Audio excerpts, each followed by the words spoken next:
ఆ ఘడియ రావాలే గాని ఎంతసేపు? ఏది సావిత్రి ఎక్కడుంది? కనిపించలేదు అంది పార్వతమ్మ. ఏది నీ ఆడపడిచేనా?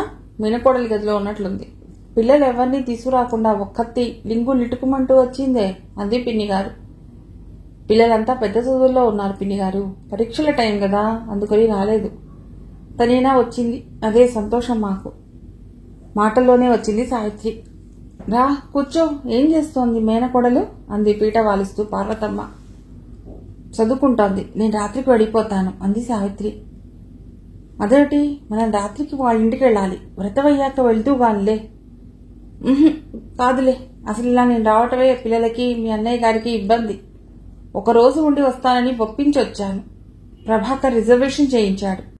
నువ్వు ఇలా పెడతావని అనుకోలేదు. మీ అన్నయ్యతో చెప్పావా? చెప్తాలే తర్వాత, వాళ్ళతో మాట్లాడుతున్నాడు అంది సావిత్రి. సావిత్రి ఊహించని రీతిలో శాంతి పెళ్లి జరిగింది. వర్ధనమ్మ మాటలు, చేతలు, ఆర్భాటాలు, ఆవిడ మెళ్ళో నగలు, కట్టుకున్న 1000 రూపాయల చీర ఆడపల్లి వారిని అయోమయంలో పడేశాయి.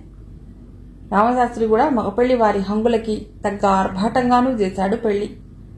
వచ్చిన పెళ్లి వాళ్ళందరికీ బట్టలు పెట్టాడు. ముఖ్యమైన 4 ఉండి మిగతా వాళ్ళంతా పెళ్లి కాగానే వెళ్ళిపోయారు. కుర్రవాడు బాగానే ఉన్నాడు. కట్నం కూడా సుమారుగా తీసుకున్నారు. శాంతి అదృష్టవంతురాలే అనుకుంది సావిత్రి. ఇంతలో వాకిట్లో కారాగింది. కారు చూస్తేనే కిరణ్ లేచి ఎదురెళ్లాడు. సన్నగా పొడుగ్గా, కిరణ్ కంటే చిన్నవాడిలా కనిపిస్తున్న చువ్వలాంటి వ్యక్తిని లోపలికి తీసుకొచ్చాడు కిరణ్. ప్రభాకర్కి అతన్ని పరిచయం చేస్తూ, రవి అని నా ప్రాణ స్నేహితుడు, పెద్ద బిజినెస్ మ్యాగ్నెట్ అన్నాడు కిరణ్. నమస్కారం, కూర్చోండి అంటూ కుర్చీ చూపించాడు. అర్జెంటు పని మీద ఊరు వెళ్లటంతో నీ పెళ్లికి రాలేకపోయాను, సారీ అన్నాడు రవి. లోపలికి వెళ్లాడు ప్రభాకరం. కాఫీ ఫలహారాలయ్యాక రవి డ్రైవర్ని కేకేశాడు. డ్రైవర్ 2 పెద్ద పెద్ద ప్యాకెట్లు తెచ్చాడు. ఏది నీ మిస్సెస్? వర్ధనమ్మ శాంతిని కేకేసింది. 2 నిమిషాలయ్యాకొచ్చింది శాంతి. కిరణ్ ఆమెను చూసి, రా శాంతి, ఇతడు నా బెస్ట్ ఫ్రెండ్ రవికాంత్ అన్నాడు. శాంతి మర్యాదగా చేతులు జోడించింది. కళ్ళప్పగించి సభ్యత మరిచి ఆమె వైపు చూస్తున్నాడు రవి. శాంతి కళవడబడింది. నీ టేస్ట్కి నా జోహార్లు అన్నాడు రవి కిరణ్ చేయి పట్టుకుంటూ. అక్కడ అంతమంది పెద్దవాళ్లుండగా స్నేహితుడి భార్యని గురించి ఆ విధంగా కామెంట్ చేయడం నచ్చలేదు అప్పుడే వచ్చిన ప్రభాకర్కి. గ్లాడ్ టు మీట్ యూ శాంతి గారు, ఈ బీదవాడి చిరుకానుక స్వీకరించండి అన్నాడు ప్యాకెట్స్ ఆమె వైపు చాచుతూ.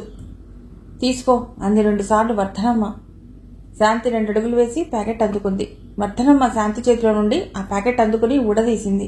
అది రతీమన్మధుల బొమ్మ. శృంగారానంతా రాసిపోసినట్లుగా ఉన్న ఆ శిల్పం అద్భుతంగా ఉంది. చాలా బాగుంది, బాగా ఖరీదే అయి ఉంటుంది అంది వర్ధనమ్మ. ఇంకో ప్యాకెట్లో ఇద్దరికీ ఖరీదైన బట్టలున్నాయి. పంకజం, గిరిజ ఆ బట్టల నాణ్యతని ఖరీదుని చర్చించుకుంటున్నారు. రవి, కిరణ్ కాంట్రాక్ట్ గురించి మాట్లాడుకుంటున్నారు. ఆట ఆపేశారు. ప్రభాకర్ మర్యాదగా 2 నిమిషాలు కూర్చున్నాడు. తర్వాత లేచి లోపలికి వెళ్లాడు. అంతా బలవంతం చేయడంతో రవి అక్కడే భోజనం చేశాడు. వెళ్లబోతూ, వెళ్తానండి వర్ధనమ్మ గారు, మీరు సాయంకాలం వచ్చేస్తారటగా, నా కారు అప్పటికి పంపిస్తాను, వచ్చేయండి అన్నాడు. వర్ధనమ్మ గర్వంగా అందర్నీ ఒకసారి చూసింది. చూడండి నా కొడుకు పరపతి అన్నట్లు. అలాగే బాబు అంది ఆనందంగా. శాంతికి కూడా చెప్పి వాకిట్లోకి వచ్చాడు రవి. అతడితో కారు దాకా వెళ్లాడు కిరణ్. ఈ విషయంలో నిన్ను చూస్తే నాకు చాలా అసూయగా ఉంది. ఏ నవ్వుతూ అడిగాడు కిరణ్. నిజంగా నువ్వు చాలా లక్కీ ఫెలోవి. ఏమందం, నీకు దక్కవలసింది కాదు ఆ ముగ్ధ, ఆ సౌందర్యం. ఓహ్, వర్ణించడానికి నాకు మాటలు రావటం లేదు. నీ మూటదనం అంతా చూపించకు. ఏమిటి అంతగా పొగిడేస్తున్నావు? నీ కళ్ళు పడ్డాయా? నవ్వుతూ అడిగాడు కిరణ్. నేను ఆడగాలికి అలమటించే మనిషినే కావచ్చు, కానీ నన్ను ఇష్టపడని ఆడదాన్ని నేనెప్పుడూ తాకను. స్నేహితుడి భార్యను ఆశించేంత నీచుణ్ణి కాదు. సౌందర్యాన్ని అభిమానిస్తాను. ఆవిడ అందం చూసి అప్రతిభుడనయ్యాను అంతే. ఓకే ఓకే, నేను తమాషా కన్నాను. నువ్వు ఇలా రావటం నాకెంతో సంతోషంగా ఉంది. ఉంటాను, బాయ్ అన్నాడు కిరణ్. ఈవినింగ్ కారు పంపిస్తాను అన్నాడు రవి మళ్ళీ. థ్యాంక్స్, రాత్రికి బహుశా నేను రాకపోవచ్చు అన్నాడు కిరణ్. ఈ బంగారు బొమ్మ ముందు ఆ నకిలీ బంగారాలు నచ్చుతాయా నీకిక? నవ్వాడతడు. తను జతగలిపాడు కిరణ్. కారు వెళ్ళిపోయింది. వాళ్ళ మాటలు మెట్ల మీద నిలబడ్డ శాంతికి వినబడుతూనే ఉన్నాయి. ఆ వైఖరి, ఆ మాట తీరు చూసి వీళ్ళెలాంటి మనుషులు అని ఆలోచించసాగింది. ఉదయం నుండి ఆమె ఆలోచనలు వేరుగా ఉన్నాయి. మగపెళ్లి వారిలో ఉండిపోయిన ఆడవాళ్లు 6. ఆడపడుచులు వనజ, గిరిజ, వర్ధనమ్మ. మేనకోడళ్లు పంకజం, రత్న, సరళ. పంకజం గుంటూరులోనే సంస్కృత కళాశాలలో చదువుకుంటోంది. సరళ, రత్న బాపట్లలో చదువుకుంటున్నారట. పంకజానికి 30 ఏళ్లకి పైనే ఉంటాయి. ఆవిడ బొడ్డు పొడుగుతో బాగుంటుంది. ఈ ముగ్గురులో ఎవరు రాత్రి కిరణ్తో గడిపింది? ఈ ఆలోచనలతోనే ఆమె గుంటూరు వచ్చింది. సత్యనారాయణ వ్రతం భోజనాలు అయ్యేసరికి రాత్రి 12 దాటింది. మగపెళ్లి వారిలో పెళ్లికొచ్చిన చుట్టాలెవ్వరూ కనిపించలేదు. వర్ధనమ్మ, అన్న, వదినలు మట్టుకు ఉన్నారు. వీళ్ళకి పెద్దగా బంధువులు లేనట్లుంది అంది దుర్గా. అట్లాగే ఉంది. పెళ్లిళ్ళు ఎంత కళకళలాడుతుండాలి. చడి చప్పుడు లేకుండా ఎంత నిశ్శబ్దంగా ఉందో అంది పిన్నిగారు. వర్ధనమ్మ శాంతిని చూసి, నువ్వు మేడ మీదికి వెళ్ళు శాంతి అంది. మేడమీది గది కిరణ్ది. కింద 2 వాటాల భాగం అది. ఒక వాటాకి 4 గదులు, రెండో వాటాకి 3 గదులున్నాయి. అందులో ఎవరో అద్దెకుంటున్నారు. శాంతికి ఇచ్చిన డబుల్ కాట్ మేడ మీద గదిలో వేశారు. ఇంకా ఇతర సామాను, బీరువా అన్నీ పడమటి వైపు గదిలో ఉంచి తాళం వేసింది వర్ధనమ్మ. ఇంటి ముందున్న సన్నజాజి చెట్టు బాగా పైకి పాకి మేడ మీదికొచ్చింది. అక్కడ నిలబడి కిందికి చూస్తోంది శాంతి. రోడ్డంతా నిర్మానుష్యంగా ఉంది. కొంచెం ముందుకు జరిగి సన్నజాజి తీగకున్న పూలు కోసింది. గది బయట లైటు లేదు. బాగా చీకటిగా ఉండటంతో ఆమె కనపడటం లేదు వెలుతురులో ఉన్న వాళ్ళకి. మెట్ల మీద చప్పుడు. వెనక్కి తిరిగి చూసింది సరళ. తన అనుమానమే నిజమన్నమాట. ఎంత సిగ్గులేని మనుషులు! ఎంత ధైర్యం వీళ్ళకి! పెళ్లైన బావతో శారీరక సంబంధం పెట్టుకునే ఈ పిల్ల, పెళ్లి కావలసిన పిల్లను చెడగొట్టే ఇతడు. అంత ఇష్టం ఉన్నవాళ్లు పెళ్లి చేసుకుంటే పోయేదిగా. అవసరాలన్నీ ఇలా తీరుతుంటే పెళ్లెందుకు చేసుకున్నట్టు? ఈ పిల్లేనా రాత్రి అతడితో? సరళ నేరుగా గదిలోకి వెళ్ళింది. కొన్ని క్షణాల నిశ్శబ్దం తర్వాత, ఏయ్ బాబా, అబ్బా నా జడ వదులు. ఇదిగో నీకు పెళ్ళయింది. ఈ సరాగాలన్నీ మీ ఆవిడతో సాగించు, తెలిసిందా? ఏమిటా మూడు సరసం? వదులు. ఆ అమ్మాయి గొంతు. వదలను. శాంతి కంటే నువ్వే బాగున్నావు. ఎవరి అందం వానిదే. నీ అందం కనువిందుగానే ఉంది. కిరణ్ గొంతది. ఉంటుంది. అత్తయ్యతో చెప్పానంటే నీకు కనువిందు బాగానే చేస్తుంది. నేను ఇప్పుడు ఎందుకు వచ్చానో తెలుసా? ఏమో నీకే తెలియాలి. ఈ పూటైనా ఈ అమృతపానాన్ని ఆపమంది అత్తయ్య. మరీ చెప్పింది. మీ ఆవిడ చాలా నెమ్మదస్తురాలే ఉంది. నీలాంటి వాడికి గంగిగోవు లాంటి పెళ్ళాం దొరికింది. అసలు ఆ అమ్మాయి ఒక్క మాట మాట్లాడగా నేను వినలేదు. నీ వాగుడుతనానికి ఆవిడ మూగతనం జోడీ బాగా కుదిరిందిలే. ఏమన్నావు? నేను వాగుడు కాయనా? ఆగు, నీ పని చెప్తా. ఆ అమ్మాయి నవ్వుతూ అందకుండా పరిగెట్టుకుంటూ మెట్ల మీద నుండి గెంతుతూ కిందికి వెళ్ళిపోయింది. ఈ అమ్మాయి కాకపోవచ్చు అనుకుంది శాంతి. ఆమె లోపలికి వెళ్లలేదు. అక్కడే నిలబడింది. ఆలోచనలు పరిపరి విధాలా పోతున్నాయి. పరాయి స్త్రీలతో శారీరక సంబంధం కలిగిన భర్తతో భార్య ఎలా ప్రవర్తించాలి?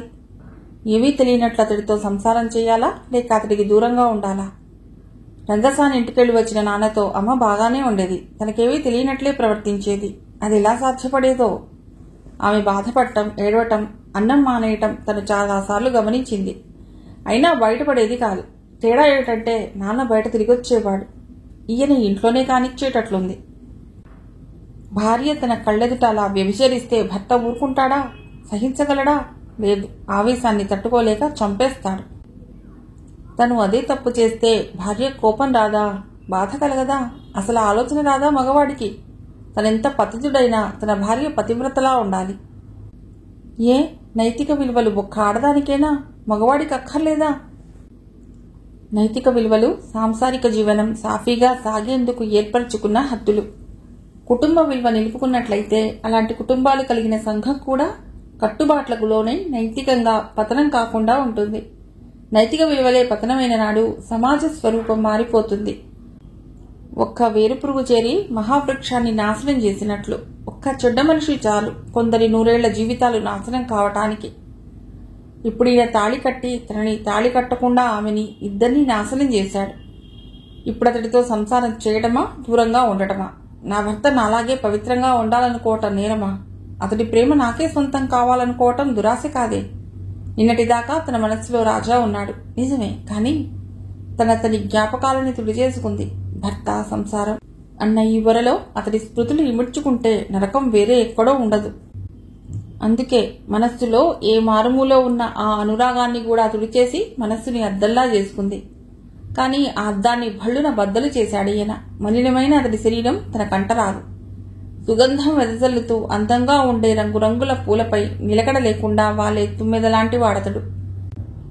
తన రంగు పూలలో ఒకతే, అంతే, తన బతికింతే.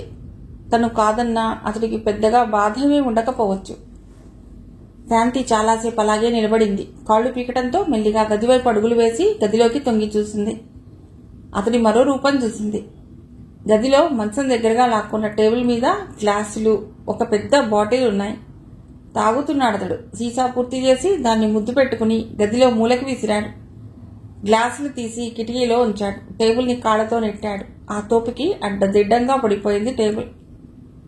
ఓరిద్దీని! బూతు తిట్లు వినలేక చెవులు మూసుకుంది శాంతి. ఒసేయ్ రావే, ఎంతసేపు ఆగాలి నీకోసం? తొందరగా రా, నా మత్తు దిగిపోయిందంటే నీ భరతం పడతానే. తూలుతూ ముద్దగా మాట్లాడుతుంటే భయంతో వణికిపోతోంది శాంతి. ఎర్రగా జ్యోతుల్లా ఉన్న ఉబ్బిన కళ్ళు, చిందరవందరగా నుదుటిపై పడ్డ జుట్టు.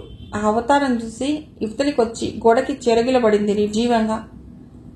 తన భర్త సర్వలక్షణ లక్షితుడు. నోటి శుద్ధి లేదు, బుద్ధి శుద్ధి లేదు, శరీర శుద్ధి లేదు.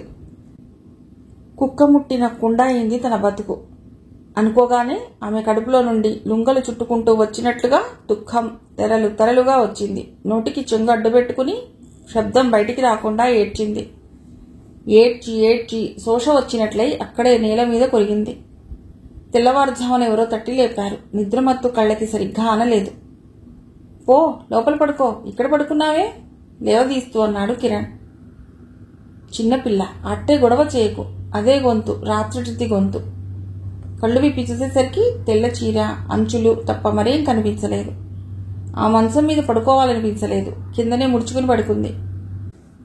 మర్నాడు సాయంకాలం పార్వతమ్మ, దుర్గపిన్ని గారు అంతా వెళ్లిపోయారు. వెళ్లే ముందర పార్వతమ్మ శాంతి చెయ్యి వర్ధనమ్మ చేతిలో పెట్టి బావురుమంది. శాంతి తల్లిని కౌగిలించుకుని ఏడ్చింది. అదేమిటి వదిన, మనం మాత్రం అలా అత్తవారింటికి వచ్చిన వాళ్ళం కాదా? శ్రావణ మాసం 2 నెలల్లోకి వచ్చిందాయే. వ్రతాలకి తీసుకెళతారాయే. మీరొచ్చినా మేం రాదలుచుకున్నా గంట ప్రయాణం అంది వర్ధనమ్మ. విడవలేక కూతుర్ని విడిచిపెట్టెళ్ళింది పార్వతమ్మ. పరంధామయ్య వెళ్లి ఆడవాళ్లను బస్సెక్కించి వచ్చాడు. ఆ రాత్రి కిరణ్ ఇంటికి రాలేదు. శాంతి గదిలో చాప వేసుకుని కిందే పడుకుంది. తెల్లవారి అత్తగారు ఏదో పెద్ద పనే ఉండాలి, పెద్ద కాంట్రాక్ట్ తీసుకున్నాడు, ఆ పనుల మీద తిరుగుతున్నాడు బాగా, అంచేతే రాత్రి రాలేదేమో అంది కొడుకు ఇంటికి రాని కారణాన్ని విడమర్చి చెబుతూ. వనజ, గిరిజ కుర్చీలు దిగకుండా నవలా పఠనంలో ఉన్నారు. పంకజంతో సరళ, రత్న కబుర్లు చెప్తున్నారు. అత్తగారికి వంటలో సాయం చేసింది శాంతి. భోజనం అయ్యాక కాసేపలా మేడ మీద గది ముందు నిలబడి రోడ్డు మీద వెళ్లే జనాన్ని చూస్తోంది. ఇంటికెదురుగా పోస్టాఫీస్ ఉంది. కొంచెం పక్కగా స్టూడెంట్స్ మెస్ ఉంది.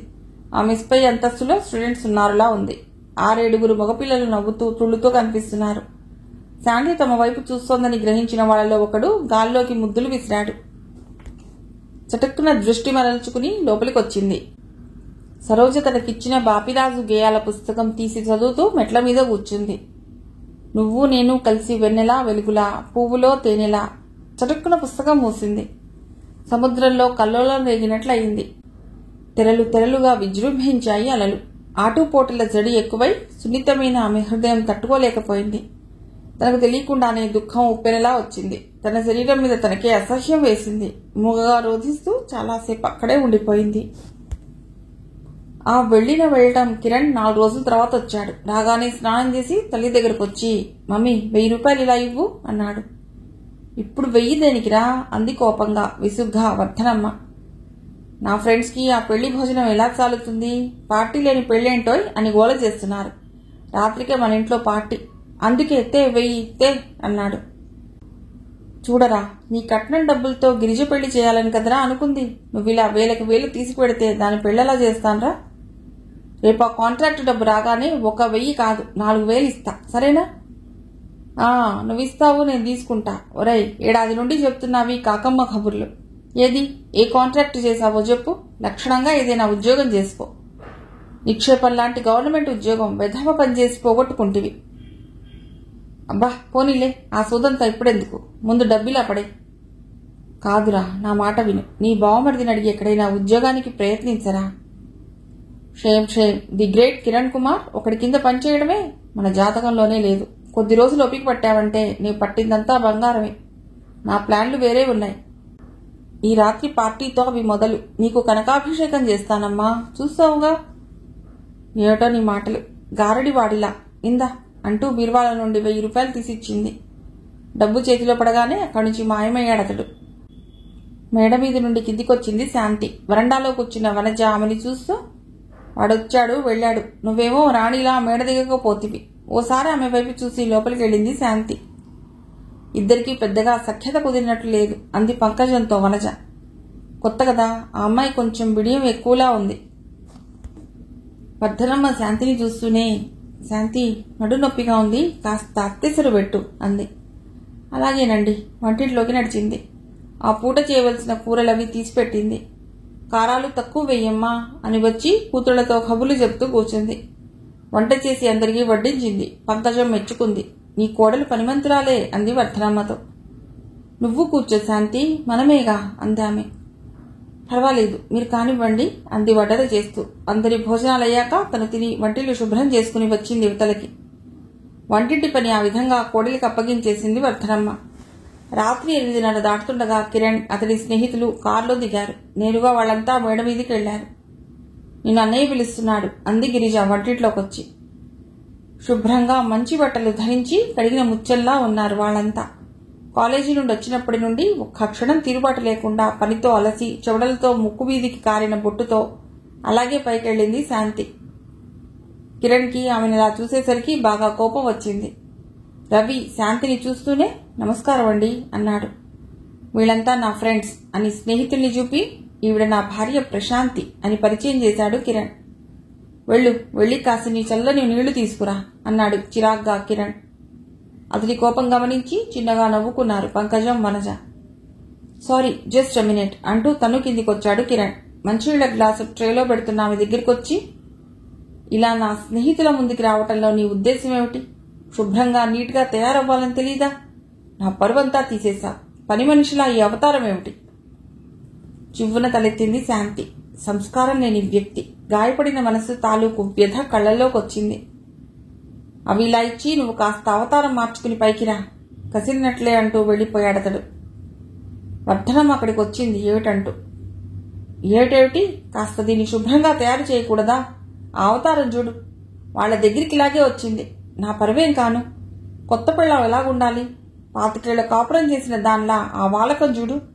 ఏ అంత తీరుబాటు లేని పనులు చేస్తోందా? కోపంగా అడిగాడు కిరణ్. అయ్యో రామా, ఏమంత పనులుంటాయిరా నలుగురికి అంది దీర్ఘాలు తీస్తూ వర్ధనమ్మ.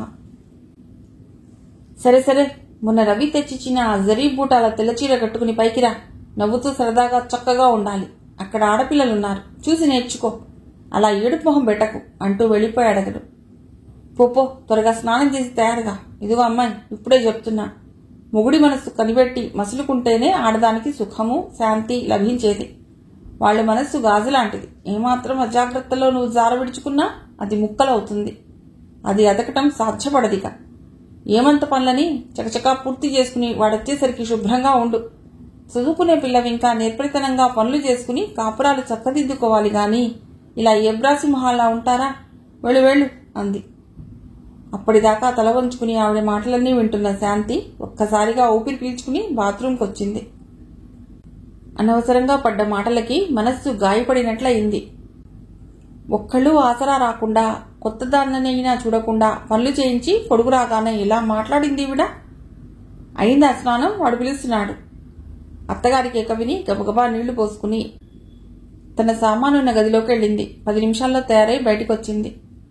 ఇందా పూలు పెట్టుకో అంది పూలమాలను అందిస్తూ వర్ధనమ్మ. పూలు పెట్టుకుని పైకి వెళ్లిన ఆమెని చూస్తూనే రా అన్నాడు కిరణ్. పంకజం వాళ్లు ఆ వచ్చిన వ్యక్తులకంత దగ్గరగా కూర్చుని మాట్లాడటం విచిత్రంగా కనిపించింది శాంతికి. అక్కడే నిలబడ్డం చూసి ఒకడు లేచి కుర్చీ ఇచ్చాడు శాంతికి. అప్పటిదాకా నవ్వుతూ తుళ్ళుతూ ఉన్న వాళ్ళంతా మాట పలుకు లేకుండా చూడసాగారు. ముళ్ల మీద కూర్చున్నట్లుంది శాంతికి. ఈ టేస్ట్కి మా జోహార్లు. రవి చెప్తే నమ్మలేకపోయాం గానీ రియలీ సూపర్. లవ్లీ టీనేజ్, అంతకంటే లవ్లీ ఫేస్. ఎంత లవ్లీ కలర్. సినిమాల్లో మీలాంటి వాళ్ళు వెళితే జనం వెర్రెత్తిపోరు. పేరు ప్రశాంత. ఈ పేరు గులాబీ పువ్వు లాంటి ఈమెకు సరిపోలేదు. ఈమెకు రోజా అన్న పేరు బాగుంటుంది, ఏమంటావు అన్నాడు ఒకడు. సరే, ఇక నుండి ఆవిడ పేరు రోజా. సరే, మరి నెక్స్ట్ ప్రోగ్రాం ఏమిటి అడిగాడు కిరణ్. ఏముంది, ఈ దేవత చేతి గుండా ఇవ్వబడే అమృతాన్ని సేవించటమే. ఏమంటావు రవి అన్నాడు. పూల పూల చెక్కా వేసుకుని శంకర్ అని పరిచయం చేయబడ్డవాడు. రవి సిగరెట్ తాగుతూ శాంతి వైపే చూస్తున్నాడు. ప్రశాంతీదేవికి ఇష్టమైతేనే, ఆవిడకి ఇబ్బంది కలిగించకండి. ఆవిడ ఇష్టపూర్వకంగా ఇస్తేనే తాగుదాం అన్నాడు. ఎందుకివ్వదు? లే శాంతి, ఇదిగో ఈ గ్లాసుల్లో మాకందరికీ పోసివ్వు అన్నాడు కిరణ్. అప్పటిదాకా ఆ వాతావరణాన్ని చూస్తూ వీళ్లంతా ఎలాంటి వాళ్ళు అని ఆలోచిస్తున్న శాంతి ఏమిటి అంది. పంకజం వాళ్ళు నవ్వారు. ఏరి కోరి మా బావ ఓ పల్లెటూరి గబ్బిళాయనే చేసుకున్నాడు అంది పంకజం. మరీ ఇంత తెలివి లేకుండా ఉంటుందనుకున్నాడా వాడేమైనా అంది వనజ.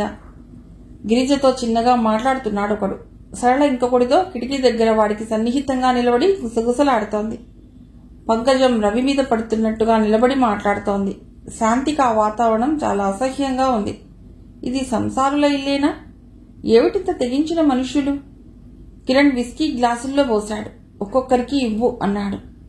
నేనా? ఆశ్చర్యంగా చూసింది శాంతి. అవును, నువ్వే ఇవ్వు అన్నాడతడు. అందరికీ గ్లాసులు అందిస్తుంటే వాళ్ళు చూసే చూపులకి వాళ్ళంతా భగభగలాడుతున్నట్లు అనిపించసాగింది. రవి గ్లాస్ అందుకుంటూ, నేను తెచ్చిన చీర కట్టుకున్నందుకు థ్యాంక్స్. నువ్వు మరీ ఇలా పిచ్చెక్కించేలా ఉంటావని తెలిస్తే ఇంకా ఖరీదైన చీర తెచ్చేవాణ్ణి. దేవతలకు అమృతం పోస్తున్న మోహినిలా ఉన్నావు.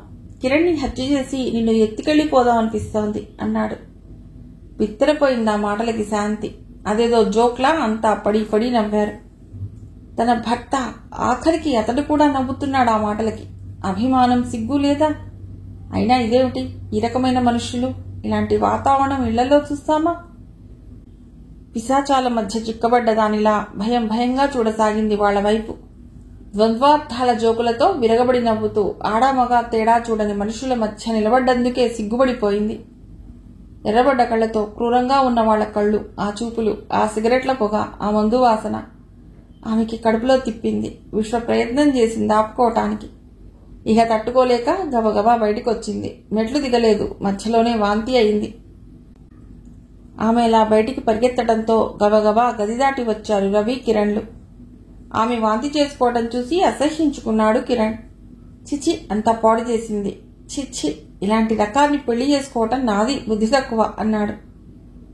రవి అతడి భుజం మీద చేయి వేసి, ఈ వాసనలు అలవాటు లేవు కాబోలు. 4 రోజులు పోతే తనే అలవాటు పడుతుంది, ఊరుకో అంటూ అతన్ని లోపలికి తీసుకెళ్లాడు. శాంతి గబగబా బాత్రూంలోకి వెళ్లి మొహం చీర శుభ్రం చేసుకుంది. చల్లని నీళ్లు మొహాన పడ్డాక కొద్ది క్షణాలు బాత్రూం తలుపు నానుకుని నిలబడ్డాక గాని తేరుకోలేకపోయింది. తను మనుషుల మధ్యనా ఉంటోంది? అనుమానం కలిగింది ఆమెకు. కిచెన్లోకి వెళ్లి ఓ గ్లాసుడు మజ్జిగ తాగి సామాన్ల గదిలో చాపేసుకుని పడుకుంది. దిండు లేదు, పుస్తకాలే దిండయ్యాయి. అమ్మా, నాన్న, సరోజ గుర్తొచ్చారు. ఇంకా 2 నెలల తర్వాత ఇంటికెళ్లేది. అందాక ఈ నరకంలో ఉండక తప్పదా? నిద్ర రావటం లేదు. ఎందుకు పెళ్లి చేసినట్లు తనకి? వీళ్ల గురించి నాన్నకు తెలీదా? ఎవరు మోసం చేశారు వాళ్ళని? ఎలా ఈ ఉచ్చు తన మెడకి బిగిసింది? ఇది విధికృతమా, మనుషులు చేసిందా? నిర్ణయించుకునే వయస్సు, మనస్సు లేదు. బాధ, దుఃఖం రెండే తెలిసినవి. ఏడ్చాక కొంత భారం తీరినట్లుగా అనిపించింది. ఆ రోజు రాత్రి తప్ప అతడు మళ్లీ తన దగ్గరికి రాలేదు. ఇది కొంత నయం. అస్సలు అతను ఇంకెప్పుడు తన దగ్గరికి రాకుండా ఉంటే బావుండు అనుకుంది శాంతి. నిద్రపట్టక దొరుకుతూ ఉంటే వినిపించాయి కిరణ్ మాటలు. ఇదిగో నువ్వు ఉదయం ఇచ్చిన డబ్బు అంటూ కిరణ్ 1000 రూపాయలు వర్ధనమ్మకి ఇచ్చాడు. మొత్తం ఇచ్చావేం, ఖర్చు కాలేదా అడిగిందామె. అయ్యింది. అయితేనే నీ కోడలు స్వయంగా డ్రింక్స్ ఇచ్చినందుకు బహుమతిది. రవి ఏమన్నాడో తెలుసా? మీ పెళ్లైన సందర్భంగా ఇచ్చిన ఈ పార్టీ ఖర్చంతా నాదే అన్నాడు. ఎంతైందో అడిగి ఇచ్చేశాడు. ఇంకో 1000 ఉన్నాయి, 2000 ఇవ్వలేదు అంది గిరిజ. నా దగ్గర అబద్ధాలా? ఏవి? అవి కూడా ఇవ్వు అంది వర్ధనమ్మ. ఆహా, అవి నాకు కావాలి గాని అమ్మా, ఒక మంచి విషయమే. ఏమిట్రా? నోట్లు లెక్క పెడుతూ అడిగింది. రవి అదంటే పడి చస్తున్నాడనుకో, దానికోసం తప్పించిపోతున్నాడు, వెర్రెత్తిపోతున్నాడు. ఇంత అదృష్టమో గదు. వాడి వీక్నెస్ లాగిపట్టి ఉంచి డబ్బు గుంచుతాను చూడు. ఓరి అంటే దాన్ని వాడికి ఆ పైన అనలేక ఆగింది. చిచి, నేనంత చవటనా? దీన్ని వాడి చేతికి అందిస్తే ఇంకేముంది? అందనివ్వను. అద్దంలో మిఠాయి నుంచి ఊరించినట్లు ఊరిస్తానంతే. 2 నెలల్లో వర్క్ ఒకటి ఇప్పిస్తానంటున్నాడు. పెట్టుబడి డబ్బు ఈ లోపల వాడి దగ్గర నుండే గుంజుతాను చూడు. అలా వాడిని లైన్లో ఉంచుతాను. నీ తెలివి అమోఘం కదూ. సరే గాని దానితో సరిగ్గా ఉంటున్నావా లేదా? నువ్వు మంచిగా లేకపోతే వ్యవహారం బెడిసి కొడుతుంది అంది వర్ధనమ్మ. దాని అందం పాడైపోకూడదమ్మా. అదలా వాసన చూడని పువ్వులా ఉండాలి. అప్పుడే అది నలుగురిని ఆకర్షిస్తుంది. అందుకే దాని జోలికి పోవటం లేదు అన్నాడు కిరణ్. ఆ రోజుతో మొదలైంది నేల మీది పడక. 1 నెల రోజులు గడిచాయి. కిరణ్ పుట్టినరోజు వచ్చింది. ఆర్భాటంగా రాత్రి 10 గంటల నుండి పార్టీ మొదలైంది. అతడి భార్యగా అతడి పక్కన 3 గంటలు ఆ నరకంలో ఉండక తప్పలేదు శాంతికి. భర్తే తన భార్యని తన ముందు ఉంచాడు. వాళ్ళకి కలుసుగాకేముంది? తామెలా మాట్లాడినా ప్రవర్తించినా అతడు నవ్వుతున్నాడే గాని ఏమీ అనటం లేదు. వీపు మీద చెయ్యి వేయటం, జడ బాగుందని పట్టుకుని లాగటం, ఈ చీర నీకు బాగా నప్పింది అంటూ భుజం మీద చేతులాంచడం చేస్తుంటే వంటిపై గొంగళి పురుగులు పాకినట్లయింది శాంతికి. పార్టీ మధ్యలో కిందికి వచ్చింది. నాకలా వాళ్లలోకి వెళ్లాలని లేదు. అసహ్యంగా ఉంది ఆ వాతావరణం అంతే. ఏ, వాళ్ళు నిన్నేం చేస్తారు? స్నేహంగా 2 మాటలు మాట్లాడితే పోయేదానికి అందావిడ. అదా స్నేహం? స్నేహానికి ఉన్న పవిత్రతని విలువని మంటగలిపారు. వెళ్ళు, వాడి కోపం వస్తుంది. బొత్తిగా మేనేజ్ తెలీదు అంది వర్ధనమ్మ. శాంతి ఓసారి వెనుదిరిగి ఆవిడకేసి చూసి మెట్లెక్కి పైకొచ్చింది. ఎలాగో వాళ్ల మధ్య మరో గంట ఆ వాసనలు, ఆ వికిలి మాటలు భరించింది. ఇంతలో శంకర్ ఆమె భుజం చుట్టూ కప్పుకున్న పవిట చెంగు పక్కకి తీస్తూ, ఎందుకలా కప్పుకుంటావు అన్నాడు. శాంతికి సహనం నశించింది. చెళ్ళుమని అతడి చెంపపై కొట్టింది. చెళ్ళుమన్న చప్పుడు ఆ కోలాహలాన్ని ఓ క్షణం ఆశ్చర్యంతో చూసేలా తన వైపు తిప్పుకుంది. శంకర్ బిత్రపోయి చూస్తున్నాడు. శాంతి విసవిసా కిందికొచ్చేసింది. 2 నిమిషాల తర్వాత కిరణ్ కోపంగా శాంతి దగ్గరకు వచ్చాడు. శాంతి రవి ఇచ్చిన ఆ చీర ఉండజుట్టి మూలకి విసిరేసింది. పాత చీర కట్టుకుంది. పూలు పీకి కిటికీలో పడేసింది. కిరణ్ ఆమె జుట్టు పట్టుకుని తన వైపు తిప్పుకుని చెళ్ళుమని 2 చెంపల మీద వేళ్లగుర్తులు పడేలా కొట్టి, ఏం చూసుకునే నీకింత గర్వం? నా ప్రాణమిత్రుణ్ణి, నా ఇంటికొచ్చిన అతిథిని పట్టుకుని కొట్టడానికి నీకెన్ని గుండెలు? రాస్కేల్, నడు, వెళ్లి వాడికి క్షమాపణలు చెప్పు అన్నాడు. బిత్తరపోయింది శాంతి. అతడు ఆమెను జరజర గుడ్డబొమ్మని ఈడ్చుకెళ్లినట్లు మెట్ల మీదుగా ఈడ్చుకెళ్లి గది ముందు నిలబెట్టాడు. బోర్లా పడబోయి తలుపు రెక్క పట్టుకుని నిలబడగలిగింది. వాతలు తేలిన చెంపలు, కళ్ల నుండి కారే కన్నీటిని చూసిన రవి కోపంగా, నువ్వు నిజంగా ఫూల్విరా? ఆవిడనలా కొట్టావేమిటి? ఏ, ఓ చెంపదెబ్బ వేస్తే ఇంతలో ఏమైందని? ఈ శంకర్కి చెంపదెబ్బలు కొత్త? నువ్వు చేసిన పని ఏం బాగోలేదు అని కిరణ్ వైపు చూస్తూ అన్నాడు.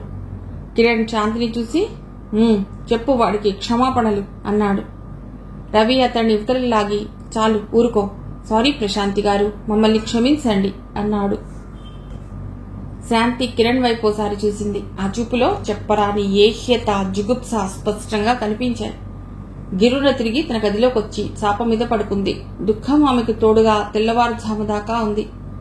10 రోజులు గడిచాయి. కాలేజీకి బయలుదేరుతున్న శాంతిని చూసి, ఎక్కడికి అడిగాడు కిరణ్. కాలేజీకి. సరే, కాలేజీ వదలగానే నేరుగా ఇంటికొచ్చే, ఎక్కడా పెత్తనాలు చేయకు. ఆశ్చర్యంగా చూసింది. అలా చూస్తావేం? పాత స్నేహితులుంటారుగా, వాళ్లతో కబుర్లేసుకుని కాలేజీ వదిలాక బస్ స్టాపుల్లో, ఫ్యాన్సీ షాపుల్లో, హోటళ్లలో కనిపిస్తుంటారులే ఆడమగా కలిసి. అలాగే నువ్వు తిరక్కు. నాకింకెవరూ స్నేహితులు లేరు. నేనెవరితోనూ స్నేహం చేయను. మీరలాంటి భయాలు, అనుమానాలు పెట్టుకోనక్కర్లేదు. 3 చిన్న వాక్యాల్లో తన గురించి చెప్పింది శాంతి. అమ్మో, మాటలు రాని దానిలా ఉంటుంది గాని నీ పెళ్ళాం మాటకారే అంది వనజ. కిరణ్ బయటికి వెళ్ళటానికి ముస్తాబవుతున్నాడు. ఒరే అన్నయ్య, శ్రావణ మాసం నోములుంటాయిగా మీ ఆవిడికి. శ్రావణ పట్టి కింద పీసీఆర్ అడగరా అంది వనజ. అలాగే అన్నాడతడు. అయినా నీకింత ఇంట్రెస్ట్ దేనికి తల్లి? దేనికంటే నువ్వు ఇలా తేగానే నేనలా పట్టుకెడతాను. వీసీఆర్ కొనుక్కురమ్మని మా ఆయన ప్రాణం తినేస్తున్నాడు. నువ్వు కొనిచ్చినా సరే, లేదా మీ అత్తగారిని అడిగి తెచ్చినా సరే. ఓసిని తెలివితేటలు బంగారంగాను. సరే చూద్దాంలే, నేను వెళ్తున్నానని చెప్పు అమ్మతో. అతడు హుషారుగా విజిల్ వేసుకుంటూ వెళ్ళిపోయాడు బయటికి. శాంతి కాలేజ్ నుంచి రాగానే కనిపించారు లత, సుధా, సరోజ.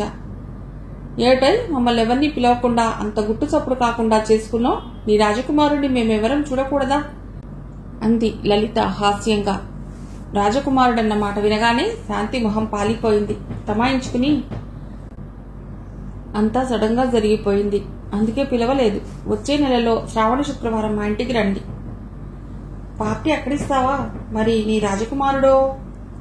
ఆయన వస్తారు అంది శాంతి. లంచ్ టైంలో అడిగింది సరోజ. అక్కడంతా నీతో బాగుంటారా? మీ ఆయన ఎలా ఉన్నాడు? నిన్ను ప్రేమగా చూస్తాడా? ఎందుకు చూడరు? ఆ విషయం తప్పించి తను అటెండ్ కాని క్లాసుల్లో ఏం చెప్పారో తెలుసుకుని రాసుకోసాగింది. శాంతి పూర్వం కన్నా మరింత మితభాషుడిగా మారింది. పెళ్లి కూతురి మొహంలో ఉండే కళ, కాంతి ఆమెలో మత్సుకైనా కనిపించలేదు. తనతో శాంతి మనస్సు విప్పి మాట్లాడలేదని చిన్నపోయింది సరోజ. శ్రావణ మాసం 2 రోజులకు వచ్చింది. శాంతి తల్లిదండ్రుల రాకై ఎదురు చూస్తోంది. శాంతి కాలేజీ నుండి ఇంటికి వచ్చేసరికి హాల్లో కుర్చీలో కూర్చున్న తండ్రిని చూడగానే ఒక్క పరుగున వెళ్లి మోకాలి మీద కూలబడి వడిలో మొహం దాల్చుకుంది. రామశాస్త్రి కళ్లలో నీళ్లు తిరిగాయి. ఒట్టి పిచ్చి పిల్లండి అన్నయ్య గారు అంటూ కాఫీ తెచ్చిచ్చింది శాంతికి వర్ధనమ్మ. ఆశ్చర్యపోతూ అందుకుంది శాంతి. తను కాలేజీ నుండి వచ్చేదాకా మంచం దిగని మనిషి కాఫీ కప్పు అందుకుంటూ, నువ్వు తాగావా నాన్న అంది. ఆయన కాఫీ ఫలహారాలయ్యాయి అంది వర్ధనమ్మ. పరంధామయ్య వచ్చి బియ్యంకుడితో మాట్లాడుతూ కూర్చున్నాడు. ఎక్కడా తను చేసేందుకు పనిలేదు. రోజూ ఉండే ఈ పనంతా ఈ పూట ఎవరు చేసినట్లు? పనేం లేకపోవడంతో కాళ్ళు చేతులు మొహం కడుకుని వచ్చింది. బాగా చదువుకుంటున్నావా అమ్మా అడిగాడు శాస్త్రి. ప్రత్యేకంగా తను చదువుకోవడానికో గది ఇచ్చాను. చదువు మధ్యలో పాడు చేయటం మాకు మాత్రం ఇష్టమా అంది వర్ధనమ్మ. కిరణ్ రాత్రి 9 దాటాకొచ్చాడు. మావగారిని చూస్తూనే వచ్చి కూర్చుని కుశల ప్రశ్నలు వేశాడు. ఆయన పండక్కి రమ్మని పిలవగానే, ఇది ఆడవాళ్ళకి సంబంధించినవి, నేనెందుకండి అన్నాడు. కాదు నాయన, మీరు కూడా రండి అన్నాడు శాస్త్రి. అయితే ఏదో ఒక్కరోజు వస్తాను, నేను ఇక్కడ చాలా బిజీగా ఉన్నాను అన్నాడు. శుక్రవారం వస్తాడన్నయ్య గారు, ఆ పూట వరలక్ష్మి వ్రతం కదా అంది వర్ధనమ్మ. శాస్త్రి మరేం మాట్లాడలేదు. మర్నాడు కూతుర్ని తీసుకుని మంగళగిరి వచ్చేశాడు. అన్నమాట ప్రకారం శుక్రవారం 10 గంటలకల్లా కారులో దిగాడు కిరణ్. కుశల ప్రశ్నలు, కాఫీ ఫలహారాలయ్యాక అల్లుడికి కూతురికి కొత్త బట్టలిచ్చాడు శాస్త్రి. పెళ్లికి కొన్న బట్టల్లోనే నేనింకా మడత విప్పని చీరలున్నాయి, మళ్లీ ఎందుకు కొన్నారివి చిరాగ్గా అంది శాంతి. మీరిద్దరూ వచ్చిన మొదటి పండగిది, కట్టుకో తల్లి అంది పార్వతమ్మ. గదిలోకొచ్చిన శాంతి మొహం మీద పడ్డాయి గుడ్డలు. అంత ఇదిగా రమ్మని పిలిచింది ఈ ముష్టి గుడ్డలకేనా? నాకీరోజు అక్కడ ముఖ్యమైన పని ఉంది. అది వదులుకుని పిచ్చి వదహలా వచ్చినందుకు మంచి శాస్తి చేశారు అన్నాడు కోపంగా కిరణ్. మీకు ఈ రంగు బాగోలేదా? బట్టలు బాగోలేవా? కింద పడ్డ గుడ్డలు తీస్తూ అడిగింది. బట్టల గురించి కాదు, అల్లుడికి ఏదైనా బహుమతి ఇవ్వాలి, కానీ ముష్టి 300 రూపాయల ప్యాంటు షర్టు కాదు, తెలిసిందా? బహుమత? ఆశ్చర్యంగా చూస్తోంది శాంతి. మొన్న మా ఫ్రెండ్ అత్తగారింటికి వెడితే స్కూటర్ కొనిచ్చారట, అలా ఉండాలి. నాకు స్కూటర్ ఉంది, ఇంట్లో వీసీఆర్ లేదు, ఎప్పటి నుండో కొనాలనుకుంటున్నాను. అది కొని మనం మీ నాన్నని. ఇప్పటికిప్పుడు వీసీఆర్ కొనాలంటే ఎలా? ఏమో నాకేం తెలుసు. నాకు ఈ సాయంకాలానికి వీసీఆర్ కావాలి. అలా అయితేనే ఉంటా, లేకపోతే వెళ్ళిపోతా. నీ ఇష్టమైతే నాతో రా, లేదు ఇక్కడే ఉండు. శాంతి అతడి వైపోసారి తిరస్కారంగా చూసి బయటకొచ్చేసింది. చిన్నబోయిన మొహంతో వచ్చిన కూతుర్ని చూసింది పార్వతమ్మ. అల్లుడి మాటలు కొద్ది కొద్దిగా వినిపించాయి ఆమెకి. వివరంగా కూతురు నుండి విషయం రాబట్టడానికి ప్రయత్నించింది. ఏం లేదులేమ్మా మాట తప్పించింది శాంతి. ఏం లేకపోతే అతను ఇలా ఎందుకు అరుస్తాడు చెప్పు? నేనప్పుడే చెప్పా, వాళ్ళు వచ్చాక షాప్కి తీసుకెళ్లి నచ్చినవి తీయించండి అని. నా మాట వింటేనా? ఆయనకు అవి నచ్చలేదా? ఆదుర్దాగా అడిగిందామె. పండగలకొచ్చిన అల్లుళ్ళు అలిగి ఆడపిల్లలను పుట్టిళ్లలో వదిలిన సంఘటనలు ఆమె చాలా ఎరుగు. అదే భయం ఆవిడ మనసులో మెదిలింది. చెప్పు, ఏం జరిగింది? ఏమంటాడు ఆయన? తల్లి మళ్లీ రెట్టించడంతో చిరాగ్గా మొహం పెట్టి, ఆయనకి ఇప్పటికిప్పుడు వీసీఆర్ కావాలట, ఎలా వస్తుంది అంది. పార్వతమ్మ కొంచెంసేపు మాట్లాడలేకపోయింది. తర్వాత తేరుకుని, ఈ మాత్రం దానికైనా ఇంత గొడవ? వెళ్ళు, అలాగే కొనిస్తానన్నానని చెప్పు. ఇప్పుడు అందరిళ్లలోనూ ఉన్నాయాయే, అతడు కావాలని ముచ్చట పడుతున్నాడు కాబోలు. మీ నాన్న రాగానే తెప్పిస్తాలే, వెళ్ళు. పండగ పూట అల్లుడు అలా ఉంటే మాకు మాత్రం ఏం బాగుంటుంది? మీరిద్దరూ చిలకా గోరింకల్లా నట్టింట తిరగాలనేగా తెచ్చుకుంది. వెళ్ళు, అలాగే అన్నాను చెప్పు అంది కూతుర్ని అనునయిస్తూ. శాంతి నిట్టూర్చింది. అతడి దగ్గరకొచ్చి చెప్పింది. గుడ్, మీ అమ్మ తెలివైంది. అయితే ఈరోజు ఇక్కడే ఉంటాను, కానీ నాకేం తోచడం లేదే ఇక్కడ. ఏం చేయాలి అన్నాడు అతడు అటూ ఇటూ పచార్లు చేస్తూ. నా దగ్గర మంచి పుస్తకాలున్నాయి, చదువుకోండి. ఏవి? చెక్క బీరువా తెరిచింది శాంతి.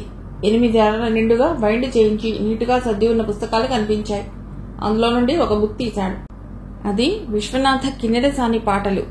పేజీలు తిప్పి చూసి, ఛీ, కిన్నెరసాని అంటే ఏమిటో అనుకున్నాలే అంటూ ఆ బుక్ మళ్లీ లోపల పెట్టాడు. ఏమిటి ఇవా నువ్వు చదివే బుక్స్? రామాయణం, భారతం, పతివ్రతల కథలు, పంచతంత్రం లేవా? వెక్కిరించినట్లు అడిగాడు. ఉన్నాయి అవి కూడా, మీరవి చదువుతారా అంది భారతం ప్రతి తీసిస్తూ. చిచ్చి, ఈ పుస్తకాలు చదివేను ఇలా తయారయ్యో. మంచి పుస్తకాలంటే ఏమిటో తెలియదు. పోనీ డిటెక్టివ్ నవలలు ఏవైనా ఉన్నాయా అడిగాడు. ఆహా, డిటెక్టివ్ నవలలు లేవు గాని మంచి నవలలు ఉన్నాయి. ఇది చూస్తారా? రవీంద్రుడి గోరా నవలకి తెలుగు అనువాదం. రవీంద్రుడా? ఆయనెవరు? రవీంద్రనాథ్ ఠాగూర్ తెలీదా? ఆశ్చర్యపోయింది శాంతి. నాకు షర్మిలా ఠాగూర్ తప్ప మరో ఠాగూర్ తెలీదు.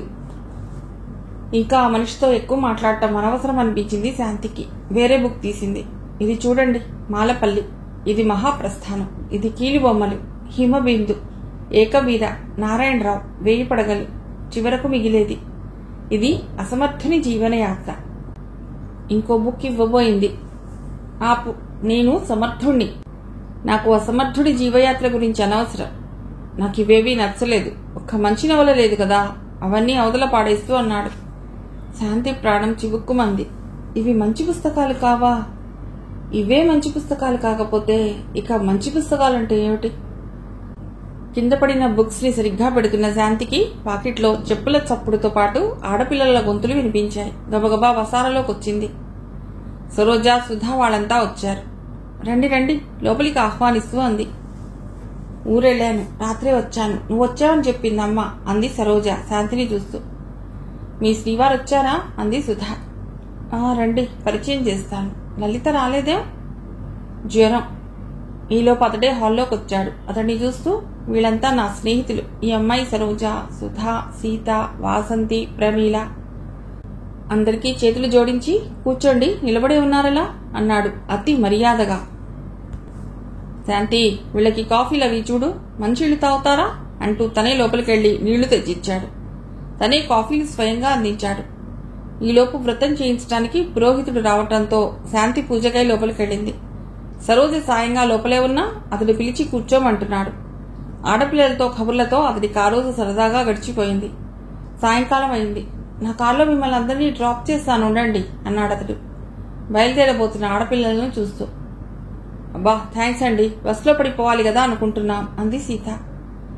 ఇంటికొచ్చిన అతిథుల్ని అంత మర్యాదగా బస్సులో పంపుతానా అన్నాడతడు. నీ హస్బెండ్ చాలా బాగున్నాడు, మనిషే కాదు మాట తీరు కూడా. You are very lucky fellow అన్నారంతా. తాము తెచ్చిన ప్రెజెంటేషన్స్ ఇచ్చారు. పార్వతమ్మ వచ్చిన వాళ్ళందరికీ జాకెట్టు బట్ట, పళ్ళు, పసుపు, కుంకుమ పెట్టి శాంతి చేత ఇప్పించింది. రామశాస్త్రి 5 అవుతుండగా చెమటలు కక్కుకుంటూ వచ్చాడు. ఆయన మధ్యాహ్నం భోజనానికి కూడా రాలేదు. చేతి సంచి నుండి 15,000 తీసిచ్చాడు భార్యకి. శాంతిని, కిరణ్ని పిలిచింది పార్వతమ్మ. ఇదిగో బాబు, ఈ డబ్బు పెట్టి మీకు నచ్చింది కొనుక్కోండి. ఆ వీసీఆర్లలో మంచి చెడు మీ మామగారికి బాగా తెలియదు అందామె 15,000 కిరణ్ చేతిలో పెడుతూ. అలాగేనండి అన్నాడు. డబ్బు తీసుకెళ్లి బ్రీఫ్ కేసులో పెట్టుకున్నాడు. శాంతిని పిలిచి, శాంతి, నేను వీళ్ళని దించి ఇంటికెళ్ళిపోతాను. రాత్రికి రాను. నువ్వు రేపొస్తావా, 2 రోజులుంటావా? అతనంత సౌమ్యంగా మంచిగా మాట్లాడేసరికి ధైర్యం వచ్చింది శాంతికి. 2 రోజులు ఉండే వస్తాను, కానీ మీరు రాత్రికి రాకపోతే అమ్మా నాన్న ఏమనుకుంటారు అంది. నా సంగతి నీకు తెలుసుగా, నాకు ఇక్కడ సరిపడదు. మందు లేనిదే మనకి నిద్ర రాదు. అదీగాక ఈరోజు నాకు పార్టీ ఉంది. ఏదో ఒకటి చెప్పే మీ వాళ్ళకి అన్నాడతడు బయటికి వెళ్తూ. అదేమిటా ఎడుతున్నారా అడిగింది కూతుర్ని పార్వతమ్మ. అతడికి ఏదో అవసరమైన పనుందిట అంది శాంతి నిర్లిప్తంగా. పేరంటాళ్లు రావటంతో పార్వతమ్మ వారి హడావుడిలో పడిపోయింది. 8 గంటలు దాటాక పేరంటాళ్ల రాక తగ్గిపోయింది. 10 గంటల దాకా అల్లుడి కోసం చూశారు. మీరు తినండమ్మా, ఆయన రారు మరోసారి హెచ్చరించింది శాంతి. పండగ పూట అల్లుడు లేకుండానా అనుకుంటూ మరో అరగంట చూసి భోజనం చేశారిద్దరు. కిటికీలో నుండి బయటికి చూస్తూ నిలబడింది శాంతి. ఉదయం దాకా అమ్మ మెడలో ఉన్న చంద్రహారం మధ్యాహ్నానికి ఏమవుతుంది? ఎక్కడో తాకట్టు పెట్టి తెచ్చి ఉంటారో లేక అమ్మేశారో. శాంతి కళ్ళల్లో నీళ్లు తిరిగాయి. ఇప్పుడు ఆ డబ్బు ఇవ్వకపోతే ఏమైంది? అతనికి కోపం వచ్చేది. రాని, తీసుకెళ్లాడు, పోని ఇక్కడే ఉంటుంది తను. కానీ అది అమ్మా నాన్న తలవంపులుగా భావిస్తారే. పెళ్లైన ఆడపిల్ల బతికినా చచ్చినా అత్తింట్లోనే అనేది అమ్మ దృఢమైన అభిప్రాయం. ఇల్లు గుల్లైనా సరే ఆడపిల్లకు కావలసినవి అమర్చవలసిందే. ఎందుకా భయం? అల్లుడి అడుగులకు మడుగులెత్తవలసిన అగత్యం ఏమిటి? తల్లిదండ్రులు ఇద్దరి ఛాదస్థానికి బాధపడుతూ ఆ రాత్రి గడిపింది శాంతి. 2 రోజులు తల్లి దగ్గరుండి అత్తవారింటికి వద్దామనుకుంటుండగా బజారుకు వెళ్లిన శాస్త్రి లారీ కింద పడి అక్కడికక్కడే మరణించాడు. కర్మను పూర్తి చేసి తన వెంట తల్లిని రమ్మని పిలిచాడు ప్రభాకరం. వస్తాలే నాయనా, నీ దగ్గర జీవితం వెళ్లాల్సిందేగా. చెల్లెలు ఒక్కతే అవుతుందిరా. దాన్ని చూడకుండా అంత దూరంలో నేనెట్లా ఉండను? ఆవిడే ఏడ్చింది. భర్త మరణం ఆమెపై గట్టి దెబ్బే తీసింది. చిన్న మాటకు కూడా ఏడుస్తోంది. దుర్గ గట్టిగా రమ్మని అడగలేదు. ఆస్తంతా అమ్మి కూతురికి పెట్టారన్న కోపం. అందుకే వాళ్ల పట్ల తనకు గల అయిష్టతను వ్యక్తపరిచే సమయాన్ని దేన్నీ కూడా వృధా చేసుకోలేదు. వెళ్తూ, మీ ఇష్టం, మీకు రావాలనిపించినప్పుడే రండి. ఎంతైనా మీకు కూతురంటేనే ఇష్టం అంది. కర్మలకి వచ్చిన వర్ధనమ్మ వాళ్లు ఆ 2 రోజులుండి శాంతిని తీసుకొచ్చేశారు. తండ్రి మీద దిగులతో శాంతి బాగా చిక్కిపోయింది. అన్నం తినటం లేదు, నీరసంగా కనిపిస్తోంది. బట్టలు తూతూ పడిపోయింది. ఏమైందే శాంతి అంటూ లేవదీసింది వర్ధనమ్మ. దీనికే కడుపో అయితే వాడు చంపుతాడే, ఏదీ దారి అనుకుంటూ ఆమెని హాస్పిటల్కి తీసుకొచ్చింది. డాక్టర్ పరీక్ష చేసి 2వ నెల దాటింది అంది. అయ్యో, ఇది పోయేట్టు చూడండి. అబ్బాయికి ఇప్పుడప్పుడే పిల్లలు పుట్టడం ఇష్టం లేదు అంది. శుభమా అని తొలి కాన్పు, ఉండనివ్వండి, మనవడు పుడతాడు అందామె. కాదమ్మా, అబార్షన్ చేయండి అంది వర్ధనమ్మ. ఆహా, ఈ అమ్మాయి చాలా వీక్గా ఉంది, పైగా 3వ నెల. వద్దు, నా మాట విని ఈసారి ఉండనియండి అంది డాక్టర్. ఈ మందులు పళ్ళరసాలు వాడండి అంటూ ప్రిస్క్రిప్షన్ రాసిచ్చింది. నెల వచ్చి పరీక్ష చేయించుకో అమ్మాయి అందామె. మిల్లు కట్టి శాంతి, వర్ధనమ్మ బయటికొచ్చారు. తనకి పాప పుడుతుందా? ఆశ్చర్యంగా తన వైపు చూసుకుంది శాంతి. ఇప్పుడిప్పుడే వాడికి ఈ విషయం చెప్పకు. 3 నెలలైనా నీకేమీ పుట్టలేదులే అంది శాంతిని చూస్తూ వర్ధనమ్మ. తలూపింది శాంతి. కిరణ్కి వర్క్ వచ్చింది. అతడు ఆ పని మీద బయట ఎక్కువగా గడుపుతున్నాడు. 2 నెలలు గడిచాయి. శాంతి కాలేజీకి సరిగ్గా వెళ్లలేకపోతోంది. వర్ధనమ్మ సాధింపులు ఎక్కువయ్యాయి. పనంతా చేసిపెట్టే వెళ్తానండి అని బతిమలాడుకుందావాణ్ణి. కడుపు పెట్టుకుని కాలేజీకే వెడతాం. ఇప్పుడు ఆ డిగ్రీలు తీసుకుని ఊళ్ళేలాలా? వాని అనవసరపు ఖర్చు అంటోంది మాటి మాటికి. శాంతి విని వినట్లు పనులు చేసి పెట్టి కాలేజీకి వెళ్ళొస్తోంది. ఏ రోజు వేడి అన్నం పెట్టదు వర్ధనమ్మ. రాత్రి మిగిలిన అన్నం మర్నాడు మధ్యాహ్నం తినాలి, లేదా అదే బాక్స్లో పట్టుకెళ్ళాలి. సరోజ వాళ్ళు చూస్తారని బాక్స్ తీసుకురావడమే మానేసింది. మధ్యాహ్నానికి నీళ్లు గారే అన్నం చూసి వాళ్ళేమనుకుంటారు? కుక్క కూడా వాసన చూసి వెళ్లిపోయే అన్నం తినలేక మంచినీళ్లు తాగి ఉన్న రోజులెన్నో. కాలేజీకి వెళ్లిన రోజు మట్టుకు సరోజ, లలిత బలవంతంగా అన్నం తినిపించేవారు.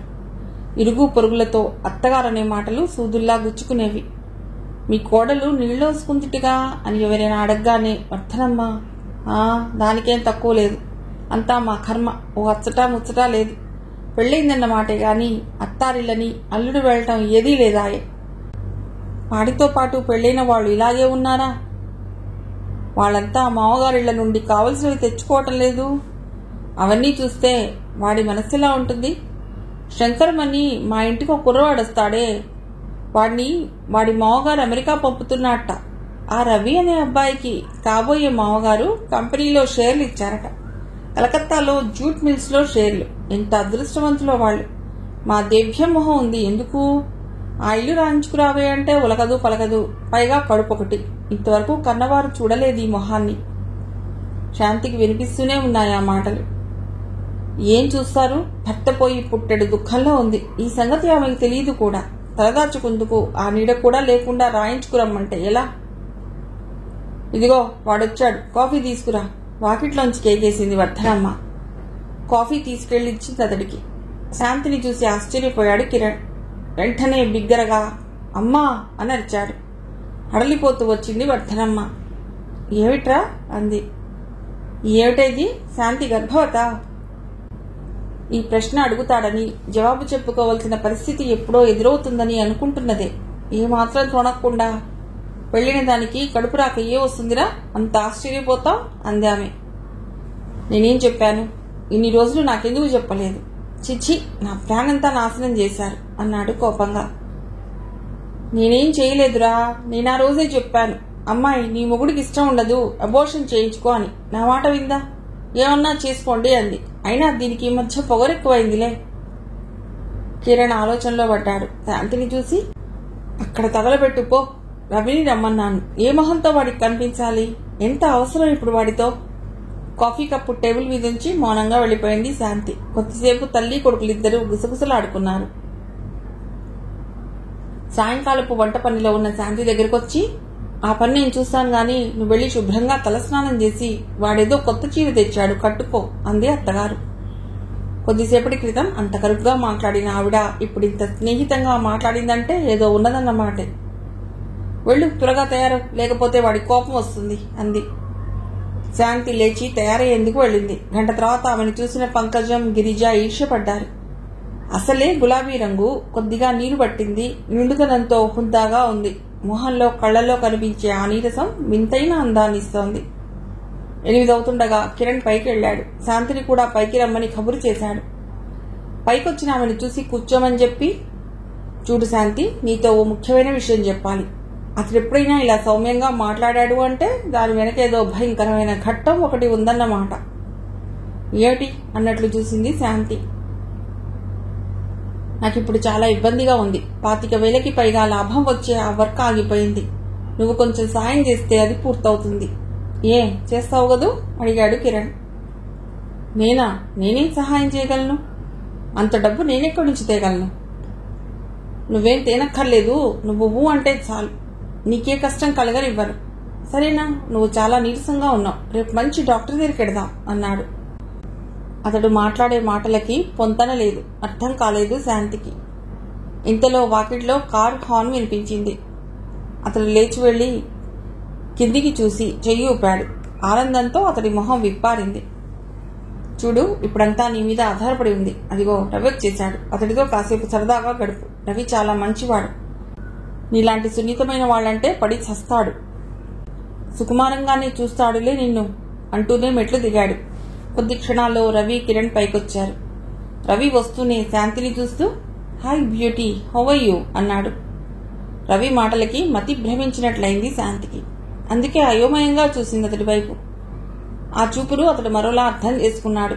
ఇంతలో కిరణ్ ఏదో అర్జెంటు పని గుర్తొచ్చిన వాడిలా లేచి నిలబడి, రవి, నువ్వు శాంతి మాట్లాడుతుండండి, నేను ఇప్పుడే వస్తా అంటూ తలుపులు దగ్గరగా వేసి వెళ్ళిపోయాడు. మూసుకున్న తలుపుల వైపు, రవి వైపు మార్చి మార్చి చూసింది శాంతి. రవి శాంతి వైపు చూస్తూ, అబ్బా, ఈ పనులతో ఎంత విసుగ్గా ఉన్నానో ఈరోజు. కిరణ్ ఫోన్ చేస్తే నమ్మలేకపోయాను. శాంతి, మళ్ళీ మళ్ళీ చెప్పించుకు విన్నాను. నువ్వు నన్ను ఇష్టపడ్డావని తెలిసి ఎంత ఆశ్చర్యపోయానో తెలుసా? నమ్మలేకపోతున్నాను. శాంతి కుర్చీలో బొమ్మలా చలనరహితంగా కూర్చుండిపోయింది. పసిపిల్లలా చూస్తోంది అతడి వైపు. అతడు శాంతికి 2 అడుగులు దగ్గరగా వచ్చి, నీలో అందానికి మించిందేదో ఉంది. అది నా బుద్ధికి అంచనాకు అందనిది. శాంతి, నిజం చెప్పు, నేనంటే నీకెందుకు ఇష్టం? నన్ను చూసా, నా డబ్బు చూసా? ఎందుకు వీళ్ళందరికీ నా వీరింత కక్ష అనిపిస్తోంది ఆమెకు? చెప్పు శాంతి. అతడు మళ్లీ రెట్టించాడు, ఆమె తల మీద చెయ్యి వేసి. నీ నోటికుండా వినాలనుంది అన్నాడు. ఉన్నట్టుండి హిస్టీరియా వచ్చిన దానిలా మొహాన్నట్టు ఇటు తిప్పుతూ ఏడుస్తూ, నాకు చావెందుకు రాలేదింకా అంటోంది. రవి కంగారు పడ్డాడు. శాంతి శాంతి అంటూ ఆమె మొహాన్ని చేతుల్లోకి తీసుకుని, ఏమైంది అని అతడు అడుగుతూనే ఉన్నాడు. ఆమె స్పృహ తప్పి అతడి చేతుల్లో వంగిపోతూ, నన్నేం చేయొద్దు please, Raja please save me అంటోంది. రవి ఆమెను తీసుకెళ్లి ఆ పక్కనే ఉన్న మంచం మీద అతి జాగ్రత్తగా పడుకోబెట్టి ఫ్యాన్ ఫుల్ స్పీడ్లో పెట్టి బయటకు వచ్చేశాడు. బయటకొచ్చి అతడు చాలా రిలీఫ్గా నిట్టూర్చాడు. ఓసారి ఆ గదివైపు చూసి, ఈరోజు నువ్వు ఒప్పుకుని ఉంటే నాకు అసలు స్త్రీ జాతి మీద పూర్తిగా నమ్మకం పోయి ఉండేది అనుకుంటూ మెట్లు దిగి కిందికి వచ్చేశాడు. అతన్ని చూడగానే ఆశ్చర్యంగా ఎదురొచ్చాడు కిరణ్. అప్పుడే వచ్చేసావే ఆశ్చర్యంగా చూస్తూ అడిగాడు. రవి మాట్లాడకుండా వచ్చి కారులో కూర్చున్నాడు. ఏం జరిగింది రవి? కిరణ్, నేను ఎలాంటి వాడినో నీకు తెలుసు. తెలిసి నన్ను ఇంతగా అవమానిస్తావా? నిన్ను అవమానించటమా? ఎంత మాట అన్నావు? నా భార్యనైనా చూడకుండా నువ్వు మోసపడ్డావని నీ దగ్గరికి పంపిన నిజమైన స్నేహితుడిరా. షటప్. నేను మోసపడ్డానా? ఆవిడే నన్ను ఇష్టపడిందని రమ్మని ప్రాణం తీశావు ఉదయం నుండి. నేను నమ్మలేదనుకో. నువ్వింత నైత్యానికి దిగజారుతావు అనుకోలేదు. శాంతి ఏమైనా అందా? ఆదుర్దాగా అడిగాడు కిరణ్. నేను దుర్మార్గుణ్ణి, పతితుణ్ణి కావచ్చు, కానీ నేనెవ్వరినీ పతితల్ని చేయలేదు. నీ కళ్ళకి నేనింత నీచుల్లా కనిపిస్తున్నానా? ఆమె నాతో ఒక్క మాట మాట్లాడలేదు. నేనే తెలుసుకున్నాను, అసలు ఆమె మనస్పృహలో లేదు. ఆమె కళ్ళలో నా పట్ల కనిపించిన భావం చూస్తే నా మీద నాకే అసహ్యం వేసింది. ఛీ, ఆవిడకి తగ్గ భర్తవి కాదు నువ్వు. ఇంకెప్పుడు ఇలాంటి పనులు చేయకు. కానీ నాకో విషయం ఆశ్చర్యంగా ఉంది. ఆమె స్పృహ తప్పుతూ రాజా సేవ్ మీ అంది. ఆవిడ నిన్ను రాజా అని పిలుస్తుందా? అలాంటి ఉత్తమురాల్ని క్షోభపెట్టకు. ఇంకెప్పుడు నీ మొహం నాకు చూపించకు. Goodbye forever. Car రివ్వున దూసుకుపోయింది. కిరణ్ స్థానువులా నిలబడ్డాడు. కొద్ది క్షణాలు. ఇంతటి అవమానం అతడెప్పుడూ పొందలేదు. రవి మాటలు అతడి చెవుల్లో గింగురుమంటున్నాయి. 10,000 ఇస్తాడనుకున్న రవి తన స్నేహానికి తలుపులు ఠపీమని మూసేళ్లాడు. ఏం చేసింది దౌర్భాగ్యురాలు?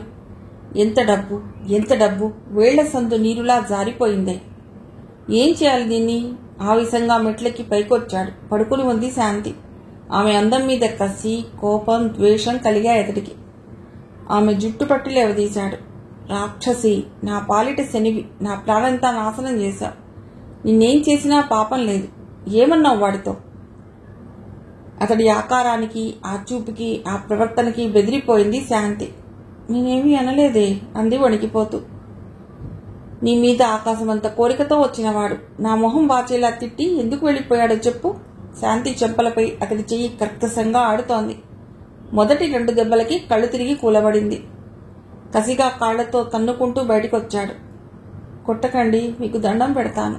భయంతో, బాధతో వణికిపోతూ అంది. నువ్వు నా ఆశలన్నీ కూల్చావు. 10,000 వచ్చేవి. నాకిప్పుడెవరిస్తారు? నీ వల్ల నష్టపోయిన ఆ డబ్బు తెస్తేనే నా గుమ్మంలో కాలు పెట్టు. బూతు మాటలు తిడుతూ లేవబోతున్న ఆమెను కాలితో మళ్ళా తన్నాడు. ఆ తన్నుకి మెట్ల మీద నుండి దొర్లుకుంటూ కిందికొచ్చింది శాంతి. పడుతూ ఆమె వేసిన వెర్రి కేకని మెస్ బయట కుర్రవాళ్లు విన్నారు. మేడ మీద నిలిచిన పిల్లలు అతడు తన్నటం చూశారు. గబగబా కిందికొచ్చి మిగతా వాళ్లకు చెప్పారు. 10 మంది పిల్లలు పరిగెత్తుకొచ్చారు అక్కడికి. గేట్ తీసే ఉంది. లోపలికొచ్చి బోర్లా పడిన శాంతిని వెల్లకిలా చేసి, మై గాడ్, ఈమెను హాస్పిటల్కి తీసుకువెళ్ళాలి, చాలా ప్రమాదంలో ఉంది అన్నాడో కుర్రవాడు. శాంతి నోట్లోంచి, ముక్కుల్లోంచి రక్తం వస్తోంది. కుర్రవాళ్లంతా మూగారు. ఓ కుర్రవాడు పరిగెత్తుకెళ్లి టాక్సీ పిలుచుకొచ్చాడు. వర్ధనమ్మ ఈ గలాబాకి వరండాలోకొచ్చి పరిస్థితి అర్థం చేసుకుంది. వెంటనే పెద్దగా శోకాలు పెడుతూ, నా తల్లి శాంతి, ఎంత పని చేశావే, నేనేం చేతుండ్రో దేవుడో అని బిగ్గరగా ఏడవసాగింది. మీ తల్లి కొడుకుల సంగతి తర్వాత చూస్తాం గాని ముందు వీడిని పట్టుకుని కూర్చో అన్నారు పిల్లలు. హాస్పిటల్కి తీసుకొచ్చారు. ఎలా జరిగింది? ఆమెను చూస్తూనే సర్జన్ అడిగాడు. ఎలా జరిగిందో తర్వాత చెప్తాం గాని ముందు ఆవిడ ప్రాణాలు కాపాడండి అన్నాడు కుర్రవాడు. ఆమెను థియేటర్లోకి తీసుకెళ్లారు. వర్ధనమ్మ ఏడుస్తూ అక్కడున్న నర్సులకి, పేషెంట్లతో ఉన్న ఆడవాళ్లకి కోడలు మెట్ల మీద నుండి జారిపడిందని చెప్తోంది. కుర్రవాళ్లకి అసహ్యం వేసింది. బయటకొచ్చి నిలబడ్డారు. చాలా సమయం గడిచాక సర్జన్ బయటకొచ్చాడు. కిరణ్ ఆయన కాళ్లకు చుట్టుకుపోయి, నా భార్యను బతికించండి డాక్టర్, నా భార్యను బతికించండి అన్నాడు ఏడుస్తూ. అరేరే, ఏమిటిది? లేవయ్యా బాబు, నా సాయశక్తిలా ప్రయత్నించా. 24 గంటలు గడిస్తే పర్వాలేదు, ఆ పైన నీ అదృష్టం అని భుజం తట్టి వెళ్ళిపోయాడు. ఇదేమిట్రా, వీడిలా నాటకం ఆడుతున్నాడు, బ్రహ్మాండంగా నటిస్తున్నాడు, దుర్మార్గుడు. మనం పోలీసులకు చెప్తామేమోనని భయం వేసినట్లుంది, అందుకే డ్రామా ఆడుతున్నాడు. మనం ఏం చేద్దాం ఇక్కడుండి? ఆవిడ తాలూకు ఎవరైనా ఉన్నారేమో కనుక్కుందామా? పద. 2 కుర్రాళ్లు వర్ధనమ్మ దగ్గరికి వచ్చి, ఆవిడ తల్లిదండ్రులు ఎక్కడున్నారో చెప్పండి, ఫోన్ చేస్తా అన్నారు. అవును నాయనా, పిల్లని ఈ స్థితిలో చూశానా, నాకు మతైపోయింది. మంగళగిరి స్వామివారి గుడిపక్క వీధిలో రామశాస్త్రి గారి ఇల్లంటే ఎవరైనా చెప్తారు అంది దీర్ఘాలు తీస్తూ. కుర్రాళ్లు గబగబా వాకిట్లోకి వచ్చారు. రిక్షా ఎక్కి బస్టాండ్ వైపు వెళ్లారిద్దరు. నెల రోజుల తర్వాత తల్లి ఇచ్చిన పళ్ళరసం తాగుతోంది శాంతి. మంగళగిరికి వచ్చేసింది. పార్వతమ్మ ఇచ్చిన టెలిగ్రామ్ చూసుకుని వెంటనే వచ్చేశాడు ప్రభాకర్. 10 రోజులున్నారు గుంటూరులో. డెలివరీ అయ్యేదాకా పంపనని తీసుకొచ్చేసింది శాంతిని. కూతురు నా స్థితిలో చూడగానే ఆవిడ కడుపు మండిపోయింది. మందులు, పళ్లరసాలు, మంచి ఆహారం ఆమెకి వెనుకటి ఆరోగ్యాన్ని అందించాయి. తల్లి, సరోజ, మిగతా స్నేహితులు, ఇరుగు పొరుగు ఆమె పట్ల ఎంత ప్రేమ చూపించినా, సంతోషంగా ఉన్నట్లు కనబడినా అప్పుడప్పుడు ఆ కళ్లల్లో విపరీతమైన ఆవేదన తొంగి చూసేది. చక్కని సాహిత్యం చదువుతున్నప్పుడు, మంచి సంగీతం వింటున్నప్పుడు, అందమైన చిత్రాన్ని చూసినా ఆమెకు రాజా గుర్తొచ్చేవాడు. తన ఉత్తరాల్లో నిద్రాణమైన మనస్సుని మేల్కొల్పాడు. ఆశల పందిరికి కోర్కెల తీగని అల్లించి చివరికి అన్నింటినీ తుంచి ధ్వంసం చేసి పోయాడు. తీగలు తెగినా వేళ్లూనిన మొదలు అలాగే ఉండిపోయింది. చివురులు వేసినప్పుడల్లా వాటిని నరికేసేది. అవి మళ్లీ పుట్టుకొస్తున్నాయి. మొదలంటూ వేళ్లతో పెరికివేయగల శక్తి తనకి ఈ జన్మకి రాదు. అతడెంత మోసం చేసినా, తన బతుకు ఇంతగా నాశనమైనా కూడా మనసు ఎందుకో అతడిని ద్వేషించలేకపోతున్నది. ఒక్కో రాత్రి అతడి ఆలోచనలతో నిద్రపట్టక లేచి కూర్చునేది. మళ్లీ తనకు తానే సమాధానపరుచుకునేది. ఏమిటి బేలతనం, ఇంత సిగ్గుమాలినతనం, అంతగా మోసం చేసిన మనిషి గురించి ఆలోచించడమేమిటి? తనని తానే తిట్టుకునేది ఒక్కొక్కసారి. ద్వైతీ భావనలతో ఆమె మనస్సు రణరంగంగా మారేది. 2 నెలలు గడిచాయి. ఈ మధ్యలో 2 సార్లు వచ్చాడు కిరణ్. రెండవసారి అతడి రాకకు కారణం తెలుసుకోగలిగింది శాంతి. నేను చెప్పిన విషయం ఏం చేశావు? సూటిగా అడిగాడు అతడు. ఏ విషయం? అదే, ఏంటి విషయం? పతివ్రత ఫోజుపోయి నాకు రావాల్సిన డబ్బు రాకుండా చేశావు. అది నువ్వు చెల్లించవలసిందే. ఈ ఇల్లు నా పేరున రాయించు. దీన్ని అమ్మి నాకు కలిగిన నష్టాన్ని సరిచేసుకుంటాను. నీ మూలాన రవి దగ్గర నాకు మొహం చెల్లకుండా పోయింది తీవ్రంగా అన్నాడు. భార్యను పణంగా పెట్టి డబ్బు సంపాదించుకోవాలనుకోవటానికి మీకు సిగ్గుగా లేదు? మీదైన దాన్ని మరొకరికి అందివ్వటానికి మీకు మనసెలా ఒప్పింది? ట్రాష్, ఇవన్నీ చేతగాని వాడి మాటలు. డబ్బుంటే పరువు, ప్రతిష్ట అన్నీ వెంటనే వస్తాయి. మనిషి ఏదైనా సాధించాలంటే ఏ విధంగానైనా సాధించుకోవాలి.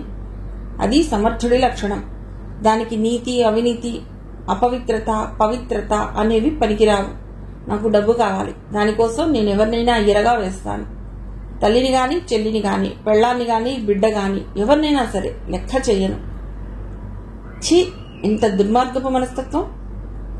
నువ్వేమైనా అనుకో, నాకు కావాల్సింది ఈ ఇల్లు నా పేరున ఉండటం. లేదు, నాకు నీకు ఎలాంటి సంబంధం ఉండదు. అలాగని నేనింత తేలిగ్గానూ వదలను. నిన్నొక కులటగా ఈ సమాజం ముందు నిలబెట్టే సత్తా నాకుంది. నా సంగతి నీకు ఇంకా తెలియదు. అయినా అంత దూరం నన్ను నువ్వు రానివ్వవు. ఇందులో పెద్దగా నువ్వు బాధపడవలసిందే ఉంది. నీకు అలవాటేగా. నిజానికి నీ కడుపులో బిడ్డకి తండ్రిని నేను కాదే. గాయపడిన కపోతిలా గిలగిలలాడింది శాంతి మనస్సు. ఎంత మాటన్నారు అంది చివరికి. నిజమే, ఉన్నమాటన్నాను. కానీ నేనేం అందరూ మొగాళ్ళలా బయటపడి నా పెళ్లానికి ఎవడితోనో సంబంధం ఉంది, ఈ బిడ్డకి తండ్రిని నేను కాదు అని నిన్ను నిలబెట్టలేదే. పోనీ ఏదో పొరపాటు జరిగి ఉంటుందని సరిపెట్టుకున్నా. నేను నీ దారికి అడ్డు రాను. నేను చెప్పినట్లు నువ్వు వినాలి.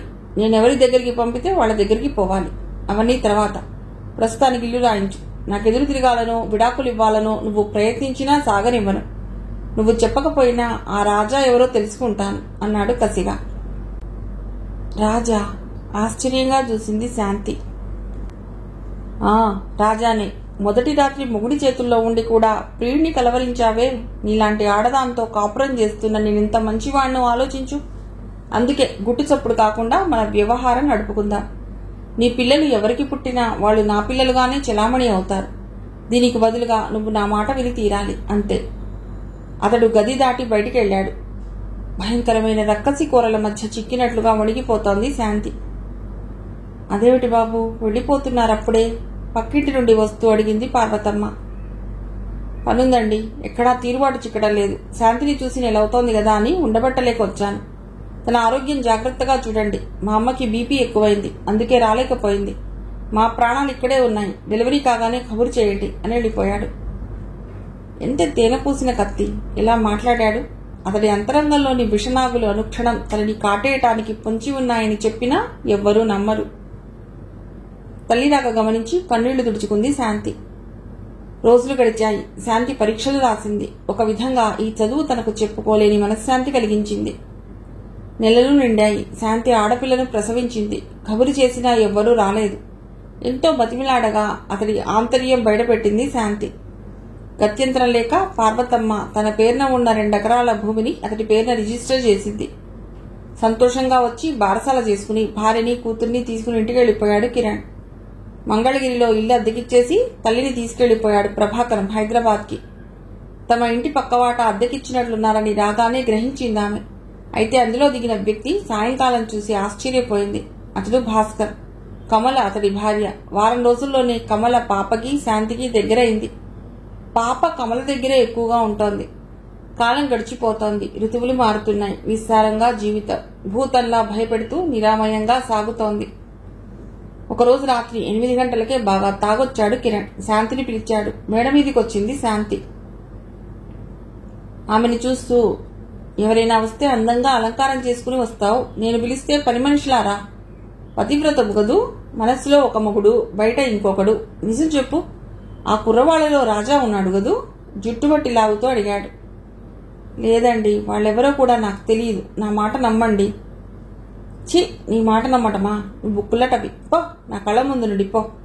కాలితో ఆమెను తన్నాడు. అతడి దెబ్బలకి శోష వచ్చినట్లు అక్కడే శోష వచ్చి పడిపోయింది శాంతి. మెట్ల మీదకొచ్చి, ఒసే పంకజం నువ్వురా, బిగ్గరగా అరిచాడు. పంకజం జడ కొసలు తిప్పుకుంటూ, నేను ఈరోజు కావాల్సి వచ్చానా? నేను రాను. నా బతుకు నాశనం చేశావు. పెళ్లి చేసుకుంటానన్నావు. ఏది? అంది కోపంగా చూస్తూ. నిన్న పెళ్ళా? భళ్ళున నవ్వాడు. నీకు నాకు పోలిక పొత్త అన్నాడు ఇంకా నవ్వుతూ. అవును, నీకు నాకు పోలికెక్కడా? నువ్వు విశ్వాసం లేని కుక్కవి. నెల నెలా నాకొచ్చే మా వారి పెన్షన్ డబ్బులు నీ బొంద మీద పోశాను. పంట డబ్బంతా నీకే ఇచ్చాను. నన్ను పెళ్లి చేసుకుంటానని మాయమాటలు చెప్పి ఈ స్థితికి తెచ్చావు. ఛీ, నీ మొహం చూస్తేనే పాపం చుట్టుకుంటుంది. నువ్వు చీడ పురుగువి. అందుకే నీ పెళ్ళానికి నువ్వంటే అసహ్యం. నీకు దమ్ముంటే దాన్ని పిలుచుకో. నీ బతుక్కి నన్ననేపాటి వాడివా? లోపలికి వెళ్ళిపోయింది విసురుగా. కిరణ్ కోపంతో కాలితో నేలపేదన్నాడు. పంకజం మీద కోపం శాంతిపై చూపిస్తూ, లేవే అంటూ బలవంతంగా లేవదీసి మంచం మీద పడేశాడు. శాంతిని, ఈ అందం చూసుకునేగా నీ మిడిసిపాటు. చూడు ఏం చేస్తాను అంటూ సిగరెట్ కాల్చి అద్దాడు చెంప మీద. శాంతి చేసే ఆక్రందనలకి ఆ గదిగోడలు ప్రతిధ్వనించాయి. స్పృహ కోల్పోయిన స్థితిలో ఆమె 2వ మారు అతడి రాక్షసత్వానికి బలైంది. సినిమా చూసి ఇంటికొచ్చారు కమల, భాస్కర్లు. మెట్ల మీద నుండి తూలుకుంటూ కిందికొస్తున్న శాంతిని చూసి ఎదురెళ్లి చేయందించాడు భాస్కర్. వెలుతురులోకొచ్చాక ఆమెను చూసి ఆశ్చర్యపోయాడు. కోపంతో అతడి రక్తం కాగిపోయింది. పైకెళ్లి కిరణ్ని చంపేద్దామన్న ఆవేశం వచ్చింది. ముందు డాక్టర్ని తీసుకురండి అంది కమల శాంతిని తమ వాటాలోకి తీసుకెడుతూ. భాస్కర్ డాక్టర్ కోసం వెళ్ళాడు. డాక్టర్ వచ్చాడు. పరీక్షించి, ఎవరిది వెధవ పని అన్నాడు కోపంగా. ఆమె భర్త అన్నాడు భాస్కర్. ఎవడతను? తాగి పడుకున్నట్లుంది పైన. దుర్మార్గుడు, ఇలాంటి వాళ్ళని షూట్ చేసినా పాపం లేదు అంటూ డాక్టర్ శాంతికి 2 ఇంజెక్షన్లు ఇచ్చాడు. కాలిన మచ్చలపై పూసేందుకు ఆయింట్మెంట్ రాసిచ్చాడు. రేపు ఎల్లుండి కూడా ఇంజెక్షన్స్ తీసుకోవాలి ఈమె అన్నాడు ఆయన. అలాగేనండి. నిద్రపోవటానికి ఇంజెక్షన్ ఇచ్చాడు. ఈ బాధ తట్టుకోలేదు మెలకుగా ఉంటే అన్నాడు ఆయన బయటికెడుతూ. ఆయనతో బయటకెళ్లాడు భాస్కర్. ఎందుకు కమల, నీకనవసరపు ఖర్చు. కాసేపు పడుకుని వెళ్ళిపోతానండి అంది హీన స్వరంతో శాంతి. ఊరుకోండి, మిమ్మల్ని చూస్తుంటే ప్రాణం విలవిలలాడుతోంది నాకు అంది కమల హార్లిక్స్ కల్పిస్తూ. పాపేది? నేను తీసుకొస్తాను, మీరు ఇది తాగుతుండండి అని గ్లాసు శాంతికిచ్చి దొడ్డివైపు వచ్చింది కమల. వంటింట్లో పాప తల్లి కోసం ఏడుస్తోంది వెతుక్కుంటూ. కమల పాపను తీసుకొచ్చేసింది. పసిబిడ్డ ఏడుపు వినిపించగా ఆ ఇంట్లో వాళ్ళేం చేస్తున్నారో ఆమెకు అర్థం కాలేదు. పాప తల్లిని చూడగానే మీద పడబోయింది. కమల సముదాయించి పాపకి అన్నం తినిపించింది. భాస్కర్ మందులు తీసుకొచ్చాడు. ఆయింట్మెంట్ ఇచ్చి, అది కాల్చిన చోట పూయి కమల అంటూ పాపను తీసుకుని బెడ్రూంలోకి వెళ్ళిపోయాడు. కమల తటపటాయిస్తూనే కాలి మీద చీర తరిపింది. నిర్ఘాంతపోయింది. కళ్లల్లో నీళ్లు తిరిగాయి ఆమెకి. ఇంత బాధను ఎలా ఓర్చుకుంటోంది శాంతి అనిపించింది. వాళ్లంతా సిగరెట్తో కాల్చిన ఎర్రటి మచ్చలు. అప్పటికే శాంతికి మత్తు కమ్మేసింది. మూలుగులు క్రమంగా తగ్గాయి. శరీరమంతా ఆయింట్మెంట్ పూసింది కమల. ఎంత రాక్షసుడో, వాళ్లంతా కాల్చాడు. వాడంతే చూస్తాను వెళ్ళబోయాడు భాస్కర్. అతను ఆపింది కమల. వద్దు, ఇంకా గొడవలు ఎక్కువవుతాయి. ఇదిగో మనం ఇలాంటి సాయమే చేయగలిగింది. నీకు నా పెళ్ళానికి ఏ సంబంధమని నువ్వు కల్పించుకున్నావు అని నిందిస్తాడు. ఊరుకోండి, అసలు ఈ కొంప ఖాళీ చేద్దాం. చిచి, పాడు మనుషులు, చిరాగ్గా అంది కమల. మర్నాటి నుండి శాంతి మామూలుగా తన ఇంటి పనుల్లో లీనమైంది.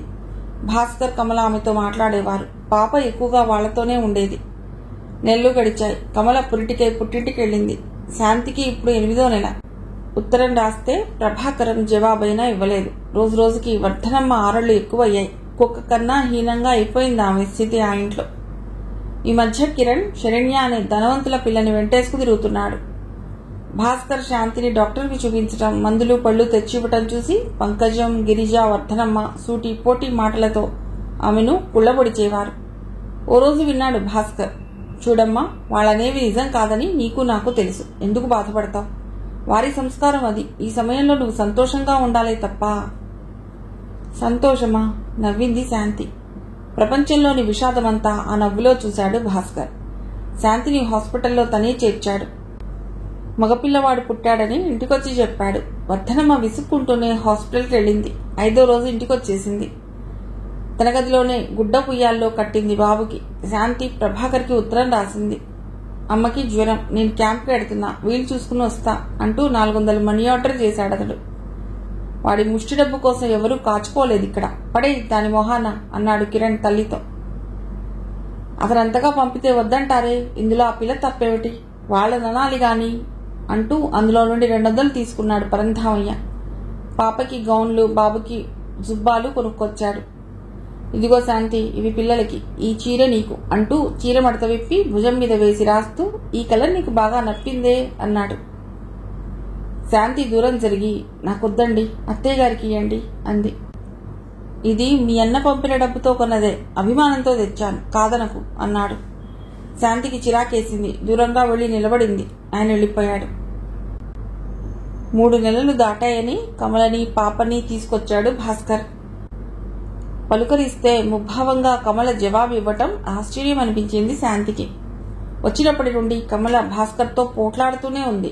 ఖాళీ చేద్దామని ఆమె, వద్దని అతడు. ఎంతో అన్యోన్యమైన జంట. రోజూ కొట్లాడుకోవటం దేనికో మొదట్లో అర్థం కాలేదు శాంతికి. కమలకెందుకో తనపై కోపం వచ్చిందని గ్రహించింది. అందుకు కారణం కూడా ఓ రోజు ఉదయం తెలిసిపోయింది. భాస్కర్ గట్టిగా కేకలేస్తున్నాడు. అడ్డమైన వాళ్లు రాసిన ఉత్తరాలు చదివి కాపురం పాడు చేసుకోవాలనుకుంటే చేసుకో, కానీ ఒక్కటి మాత్రం నిజం, ఆ అమ్మాయి నా తోబుట్టువు లాంటిది. నువ్వు నమ్మినా నమ్మకపోయినా ఇది సత్యం. అయినా ఎంత మూర్ఖురాలివి, సాటి ఆడదానివి. నిప్పుల కుంపటి లాంటి ఆ ఇంట్లో ఎంత నరకం అనుభవిస్తుందో చూస్తూ చేయుతనిద్దామన్న జాలైనా లేదా? పైగా నిందలు వేసి ఆమె బతుకు మరీ హీనం చేయకు. మందులు కొనిచ్చానని, హాస్పిటల్కి తీసుకువెళ్లానని అనుమానించడమేనా? ఆ రోజు డాక్టర్ని తీసుకొచ్చాను, మరెప్పుడు రాలేదే ఈ అనుమానం? చెప్పుడు మాటలు విని చెడిపోకు కమల. పాప మీద ఒట్టు పెట్టి చెప్తున్నా, శాంతి నా చెల్లెలు లాంటిది. బావి దగ్గర బట్టలు తూతున్న శాంతికి ఆ మాటలు వినిపిస్తూనే ఉన్నాయి. పార్వతీ పరమేశ్వరులు లాంటి ఆ దంపతుల నడుమ కలతలకి కారణం తన. బతుకుపై రోత పుట్టింది మరింతగా శాంతికి. రోజులు దొర్లుతున్నాయి అలాగే. ఓ రోజు రాత్రి 12 దాటింది. పాప, బాబు నిద్రపోయారు. మాగన్నుగా పడుకున్న ఆమె చెక్కిలిపై ఎవరో రాస్తున్నట్లు అనిపించి చటుక్కున కళ్ళు తెరిచింది. ఎవరు? అంది గట్టిగా లేచి కూర్చుంటూ. నేనే. భయం దేనికి? మావగారు మీరా? ఏమిటిది? నిర్ఘాంతపోయి అడిగింది ఆమె. నా కొడుకు ఎంత వెధవో నాకు తెలుసు. ఆడదాని మనస్సు తెలుసుకోలేని చవట. నీకేం పర్వాలేదు, నేనున్నాను. నీ మీద దెబ్బ పడనివ్వను. నా కోరిక తీర్చావంటే నిన్ను మహారాణిలా చూస్తాను. నీ స్థితి కూడా మార్చేస్తాను అన్నాడు ఆయన ఆత్రంగా, ఆకలిగా చూస్తూ. ఆయన కాళ్ల మీద పడిపోయింది శాంతి. మీ బిడ్డలాంటి దాన్ని, నన్ను క్షమించి మీ మనసు మార్చుకోండి. ఈ ఇంట్లో నన్ను ఏమీ అనంది మీరొక్కరే. మీరు వాళ్లతో చేరి నా బతుకు నాశనం చేయకండి అంది ఏడుస్తూ. పరంధామయ్య ఓ క్షణమాగి, నీ ఇష్టం. నా కోరిక తీరిస్తే నీకే ప్రమాదము రాకుండా చూస్తా. ఆ తల్లి కొడుకు నీకు అన్యాయం చేయడానికి ప్లాన్లు వేస్తున్నారు. నీ పిల్లలకి నీకు రక్షణ కల్పిస్తా. చెప్పు, నా కోరిక తీరుస్తావా? నిన్ను బలవంతం చేయడం నాకు ఇష్టం లేదు. ఇంతలో ఎవరో లేచిన చప్పుడై గబగబా వెళ్లిపోయాడు. ఇంతటి నీచమైన మనుషుల మధ్య తనింకా చావకుండా ఎందుకు బతికినట్లు అనిపించింది శాంతికి. వాకిట్లో కారాగిన చప్పుడు. కిరణ్ వచ్చినట్లుంది. తల్లి కొడుకులు వంటింట్లోకి వచ్చారు. ఈ మజ్జిగన్నా తాగు, రోజు తాగకురా, ఒళ్ళు పాడవుతుంది అంటోంది వర్ధనమ్మ. ఇంతకీ ఆ అమ్మాయి ఏమంటోంది అడిగింది ఆవిడ. నాకింకా పెళ్లి కాలేదని చెప్పాను. నేనంటే ఇష్టంగా ఉంటోంది. దాని అడుగులకి మడుగులొత్తుతున్నా. వాళ్ళింట్లో సమస్తం పనులు నేనే చేస్తున్నా. శరణ్య తల్లికి నేనంటే ఎంతో అభిమానం. ఆయన అంతే. సో కోటలో పాగా వేశా. శరణ్య ఇంటికి వచ్చినప్పుడు ఆ దయ్యపు పిల్లల్ని కంటబడనీయకు. ఇలాగైనా ఆ పిల్లని పెళ్ళాడానా మనం కూర్చుని తిన్నా తరగని ఆస్తి మనదవుతుంది. శరణ్య తల్లికి దాదాపు 200 తులాల బంగారం ఉంది. వర్ధనమ్మ మాట్లాడలేకపోయింది. అదంతా శరణ్యకే. కంపెనీ, కారు, షేర్లు. అబ్బా, ఆ పిల్ల అడుగుపెట్టిన చోట లక్ష్మీ తాండవమే అంది సంబరంగా. అడుగు మనింట్లోనే పెడుతుంది అన్నాడు కిరణ్. ఎలారా ఆనందాశ్చర్యాలతో అడిగింది ఆమె. వాళ్ళ లక్షాధికారులు నీకెలా పిల్లనిస్తారా? పైగా ఈ శని మొహం దీని పిల్లలు ఉన్నారాయే. జైలుకెళ్ళిపోతాన్రా అంది విచారంగా. అంతటికీ ప్లాన్ ఆలోచించే పెట్టానమ్మా. నువ్వు కాస్త సహకరించావంటే కామ్గా గడిచిపోతుంది. ఒకరోజు ఆ పిల్ల 3 కనిపెట్టి ఇక్కడికి తెస్తాను. నాకు లొంగిపోతుంది. ఆ తర్వాత దాని బాబే వస్తాడు నా దగ్గరికి. మరి ఆ పంకజమో దాని జోలికి పోకురా అంటే విన్నావా? దాన్ని వదిలేస్తే మన పరువు తీస్తుందిరా. దానికి మొన్న నచ్చ చెప్పేసరికి నా తల ప్రాణం తోక్కొచ్చింది. ఈ పెళ్లి జరగనిస్తుందా? దాని సంగతి చూస్తాను. దానికి ప్లాన్ వేరే ఉంది. ఇవి గోటుతో పోయేవి కావు. గొడ్డళ్లతో నరికి నా దారి నిష్కంటకం చేసుకుంటా. గిరిజని, పంకజాన్ని 10 రోజుల పాటు ఊరికి పంపించే. అలాగే. ఆ తర్వాత చాలాసేపు గుసగుసగా మాట్లాడుకున్నారు తల్లి కొడుకులు.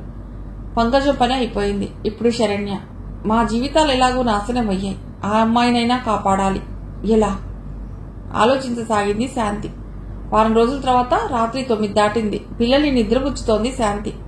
బిగ్గరగా అరుస్తూ లోపలికి వచ్చాడు కిరణ్. ఏమిటా పులికేకలు చిరాగ్గా అంటూ వచ్చింది వర్ధనమ్మ. ఆ రాక్షసి, ఆ పిశాచి ఎక్కడుంది? దాని పిల్లల్ని ఇలా ఈడ్చుకురా. ఇవాళ అటో ఇటో తేలిపోవాలి.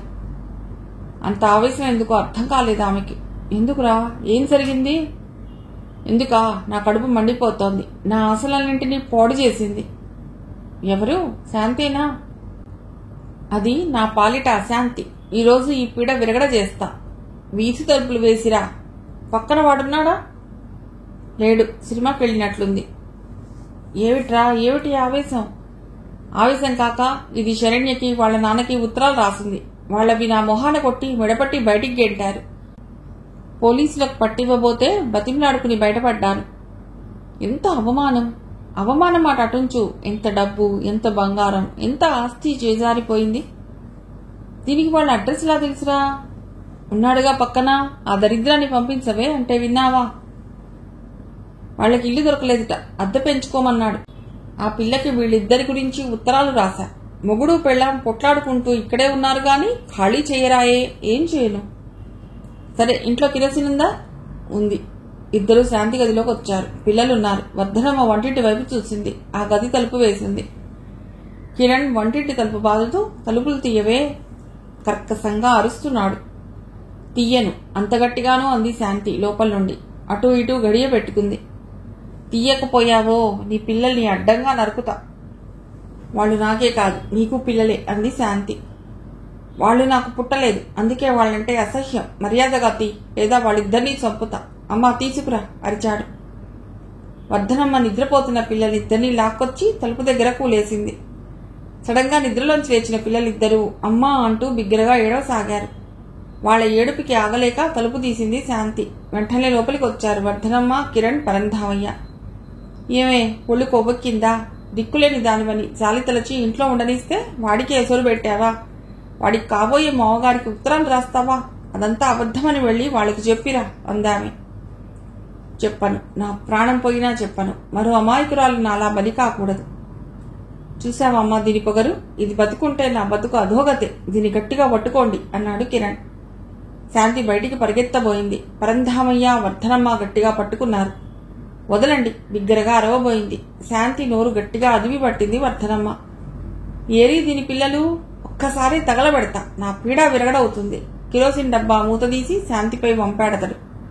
వర్ధనమ్మకి భయం పట్టుకుంది. ఒరే ఇప్పటి కాదు, ఆలోచించి నిర్ణయిద్దా. తల్లి పిల్లలు ఒకేసారి చచ్చారంటే నమ్మర్రా అంది బతిమిలాడుతూ కొడుకుని. పరంధామయ్య స్టవ్ వెలిగించి నీళ్ల గిన్నె దానిపై పెట్టి బయటికి వెళ్లిపోయాడు. వర్ధనమ్మ పిల్లల్ని ఇవతలికి లాగేసింది. కిరణ్ అగ్గిపుల్ల గీసి శాంతిపైకి విసిరాడు. భగ్గున అంటుకుంటున్నాయి మంటలు. రక్షించండి, రక్షించండి బిగ్గరగా అరుస్తూ మంటలు ఆర్పుకొని ప్రయత్నిస్తోంది. చీరని ఎక్కడికక్కడ చించేస్తోంది. వస్తాడుగా నీ ప్రియుడు రాజా, వాణ్ణి పిలువు, రక్షిస్తాడు. వికటంగా నవ్వుతూ తల్లితో బయటికెళ్లి తలుపు గడియ పెట్టిపోయాడు. జడంతా కాలిపోయింది. స్టవ్ మీద గిన్నెలోని నీళ్ల మీద వంపుకుంది. అయినా అప్పటికే శరీరం అక్కడక్కడా కాలిపోయింది. శాంతి కేకలు, పిల్లల ఏడుపులు అప్పుడే రిక్షా దిగిన భాస్కర్ విన్నాడు. కాలుతున్న వాసన రోడ్డు మీదికి వస్తోంది. పరిగెత్తుకుంటూ లోపలికొచ్చాడతడు. గొళ్ళెం తీసి లోపలికొచ్చాడు. శాంతి స్పృహ తప్పి పడి ఉంది. అతడి శరీరం జలధరించింది. ముందు గబగబా దొడ్డివాకిలి తలుపు తీసి దొడ్లో బకెట్లలో ఉన్న నీళ్లు తెచ్చి శాంతిపై గుమ్మరించేశాడు. తర్వాత ఆమెని హాస్పిటల్లో చేర్చాడు. ప్రభాకరానికి టెలిగ్రామ్ ఇచ్చాడు. పోలీస్ స్టేషన్కి వెళ్లి జరిగిందంతా చెప్పాడు. మర్నాడు ఉదయానికి శాంతికి స్పృహ వచ్చింది. ఎదురుగా భాస్కర్. శాంతి, ఎంత ప్రమాదం తప్పింది అన్నాడు. ఆనందంతో అతడి కళ్ళు చెమర్చాయి. ఇంకా నేను బతికే ఉన్నానా? ఏడ్చింది శాంతి. తప్పమ్మా, అలా అనకు. చూడు, సబ్ ఇన్స్పెక్టర్ గారు వస్తున్నారు. నువ్వు నిర్భయంగా జరిగిందంతా చెప్పు అన్నాడు. అంతలోనే సబ్ ఇన్స్పెక్టర్ గారు వచ్చారు. మీరు కావాలని ఆత్మహత్య చేసుకున్నారని అంటున్నారు వాళ్ళు. మీరేమంటారు అడిగాడు సబ్ ఇన్స్పెక్టర్. ఒక్క సెకండ్ ఆగి చెప్పింది శాంతి. ఆయన గురించి తెలియక పెళ్లి చేశారు మా వాళ్ళు. వాడు అడిగినవన్నీ కొనిచ్చారు. ఇంకేమీ ఇవ్వలేరని తెలిసినప్పటి నుండి నన్ను నానా బాధలు పెట్టారు. ఆయన క్యారెక్టర్ మంచిది కాదు. నన్ను తన స్నేహితుల దగ్గరికి పొమ్మనేవాడు. నిరాకరించానని చావగొట్టేవాడు. చివరికి జగన్నాథం గారమ్మాయి శరణ్యని ప్రేమించినట్లు నటించి మోసం చేయబోతే నేను వారికి ఉత్తరం రాసి అతడి నిజస్వరూపం బయటపెట్టాను. వాళ్లు బయటికి గెంటారన్న కోపంతో నా మీద కిరోసిన్ పోసి నిప్పంటించాడు. నా కేకలకి, పిల్లల అరుపులకి ఎవరో వచ్చి చాలమ్మా, సబ్ ఇన్స్పెక్టర్ రాసుకుని వెళ్ళిపోయాడు. భాస్కర్ని బయటికి పంపేశాడు డాక్టర్. బాధ తెలియకుండా మత్తుగా ఉండేందుకు ఇంజెక్షన్ ఇచ్చారు. మత్తొస్తోంది. బాధ క్రమంగా తెలియకుండా పోతోంది. ఎంతకాలం గడిచిందో అలా. శాంతి ఎవరిదో చెయ్యి జుట్టు సరిగా లేని తలని నిమురుతోంది. ఎప్పటిదో జ్ఞాపకం. ఆ స్పర్శ ఇప్పటికీ గుర్తే. ఏమిటిది? ఎందుకు తన జ్ఞాపకం తననిలా వెంటాడుతోంది? తనకేమైంది? ఎందుకు మెలకువ రాదు? బాధ శరీరమంతా నిప్పుల్లో ఉన్నట్టు. బాధ, మంట, మంటలు. అయ్యో మంటలు! కాలిపోతున్నాను. మంటలు. పిల్లలు, నా పిల్లలు. దగ్గరికి రాకండి, మీరు కాలిపోతారు. మంటలు, మంటలు. వాళ్ళేరి, పిల్లలేరి? డాక్టర్ అంటూ ఎవరో బిగ్గరగా అరిచిన శబ్దం. చాలాసేపు గడిచింది. దాదాపు 10 రోజుల తర్వాత శాంతికి బాగా మెళకువ వచ్చింది. కళ్ళు విప్పి చూసేసరికి ఎదురుగా తల్లి, అన్న, భాస్కర్, సరోజ. ఆ పక్కన. ఆశ్చర్యంతో ఆమె కళ్ళు వెడల్పయ్యాయి. తన మనస్సులో ఈనాటికి చెదిరిపోని చిరునవ్వు, ఆత్మీయత, అనురాగం కలబోసిన ఆ చూపు. ఎవరు? రాజా. రాజానే. అతడే నిలబడి తన వైపే చూస్తున్నాడు. ఎలా వచ్చాడు? తనిలా హాస్పిటల్లో ఉన్నట్లు ఎలా తెలిసింది? అతడి పక్కనే రవి. రవే దుర్మార్గుడు. ఇక్కడికి ఎలా వచ్చాడు? పార్వతమ్మ కళ్ళు తుడుచుకుంటూ మీదికి వంగి, ఎలా ఉంది తల్లి? బాధగా ఉందా? బతికుండగానే కాల్చేందుకు సిద్ధపడ్డారే, వాళ్ల చేతులు పడిపోను, వాళ్ళు నాశనం కాను అంటోంది ఏడుస్తూ. ప్రభాకరం చెల్లెలి తలపై చెయ్యుంచి, ఎలా ఉందమ్మా అన్నాడు. పర్వాలేదన్నట్లు చూసి, పిల్లలేరి అంది. పాపని బావని తీసుకొచ్చింది సరోజ. చెయ్యి కదిపి వాళ్ళని దగ్గరికి తీసుకోవాలనుకుంది, కానీ కదపలేకపోయింది. బాధకి కళ్లల్లో నీరు తిరిగింది. ఏడవకు, ఇప్పటికి అదృష్టవంతులు, బతికి బయటపడ్డావు. భాస్కర్ పుణ్యమా అని. అదిగో చూసావా, నీకోసం ఎవరొచ్చారో? రాజా వచ్చాడు అంది రాజా వైపు వేలుంచి. శాంతి తీక్షణంగా సరోజని చూసి కళ్ళు మూసుకుంది. ఆమె మెదడులో నరాలు చిట్లిపోతాయేమోనన్నంత వేదన. ఎలాంటి సంఘటన ఇది? శాంతి ఏదో మాట్లాడించబోయింది పార్వతమ్మ. ఊరుకోండి, ఎక్కువ మాట్లాడించొద్దు, భాస్కర్ వారించాడు. ఆవిడకి శాంతిని ఎన్నో అడగాలనుంది. కళ్ళు మూసుకుని మొహం తిప్పుకున్న కూతుర్ని చూసి, పోనీలే, ఈ పూటేగా కళ్ళు తెచ్చింది, రేపు మెల్లిగా అడగొచ్చు అనుకుంది. అక్కడ ఉన్న వాళ్ళంతా కిరణ్ గురించి మాట్లాడుకుంటున్నారు. అతడు లాయర్ని పెట్టుకుని యాంటిసిపేటరీ బెయిల్ తెచ్చుకున్నాడు, అరెస్ట్ కాకుండా అన్నాడు రవి. మనమిది విమెన్ ప్రొటెక్షన్ సెల్కి రిపోర్ట్ చేశాం కదా. శరణ్య, జగన్నాథరావుల సాక్ష్యం ఎలాగో ఉంది. వాళ్ళకి శిక్ష తప్పదు అంటున్నాడు రాజా. ఒకేసారి విడాకులు ఇప్పించే ఏర్పాటు కూడా చేస్తే ఆగాడు రవి. ఇక అలాంటి వాడితో మళ్లీ సంసారం అంటూ ఆపాడతడు. పార్వతమ్మ రవి వైపు చూస్తూ, అలాగే కానివ్వండి బాబు, మళ్లీ నా పిల్లని ఆ రాక్షసుల దగ్గరికి పంపను. ఉన్నదేదో తిని అందరం ఒకే చోటుంటాం అందామే. శాంతిని కూడా ఓ మాట అడగండి అన్నాడు భాస్కర్. ప్రభాకరం చెల్లెలి వైపు తిరిగి, ఏమ్మా అలా చేద్దామా? నాకిష్టమే అన్నయ్యా అంది శాంతి. శాంతి నుదుట పడుతున్న చిరుచెమటలను బట్టతో మెల్లిగా అద్దుతోంది సరోజ. చిక్కటి వత్తైన నల్లని జుట్టంతా కాలిపోయింది.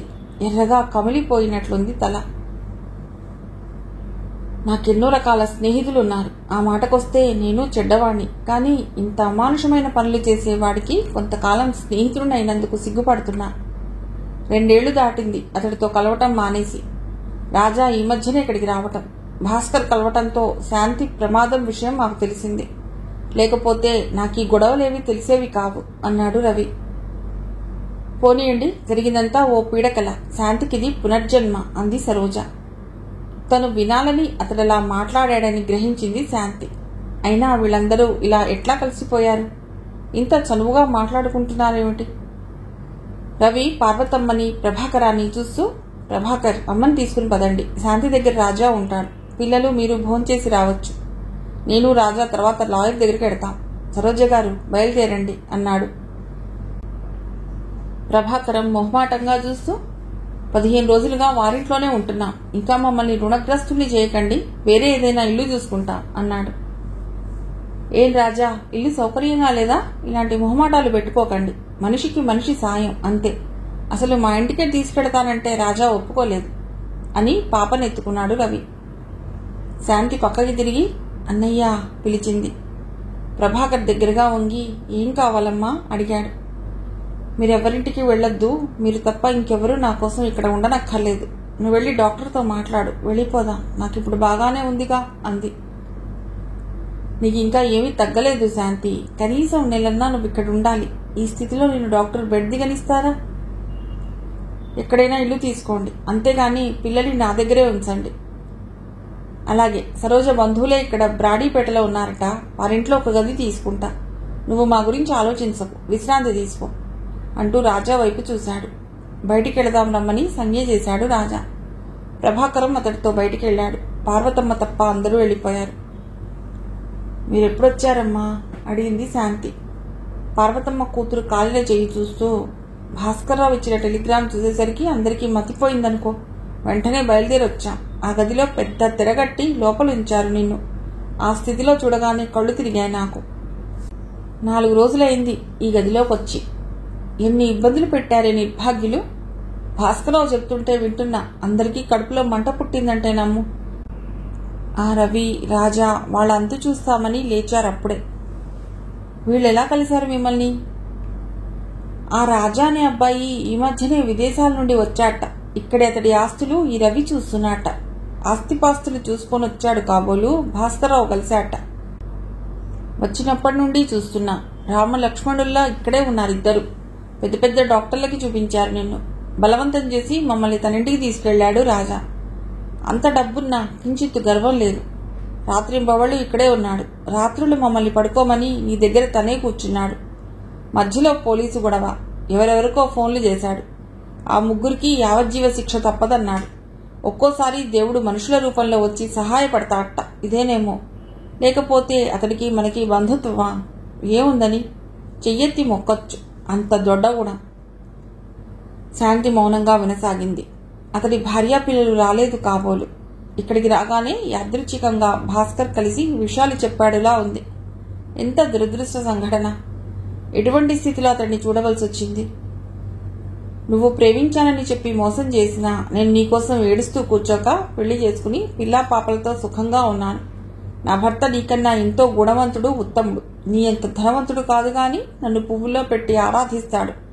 నాకే కష్టమో కలగనివ్వకుండా తన అనురాగమయమైన హృదయంలో నిలుపుకున్నాడు అని ఎన్నడైనా, ఎప్పుడైనా, ఎక్కడైనా జీవితంలో రాజా తటస్థపడితే చెప్పాలనుకుంది. కానీ ఇది ఎలాంటి స్థితి? భర్త చేత కాల్చబడి దిక్కులేని దానిలా హాస్పిటల్లో పడి ఉన్న తనని అతడే ఆదుకోవలసి వచ్చింది. ఇంతకన్నా అవమానం ఏముంది? ఈ క్షణంలో ఈ భూమి బద్దలై తనని లోనికి తీసుకువెళ్లకూడదు. అతడి జాలి, దయ, సహాయం తనకిప్పుడు నరక సదృశ్యంగా ఉన్నాయి. అతడి సమక్షమే భరించరానిదిగా ఉంది. ఆ రవి వాడెంత నీచుడు!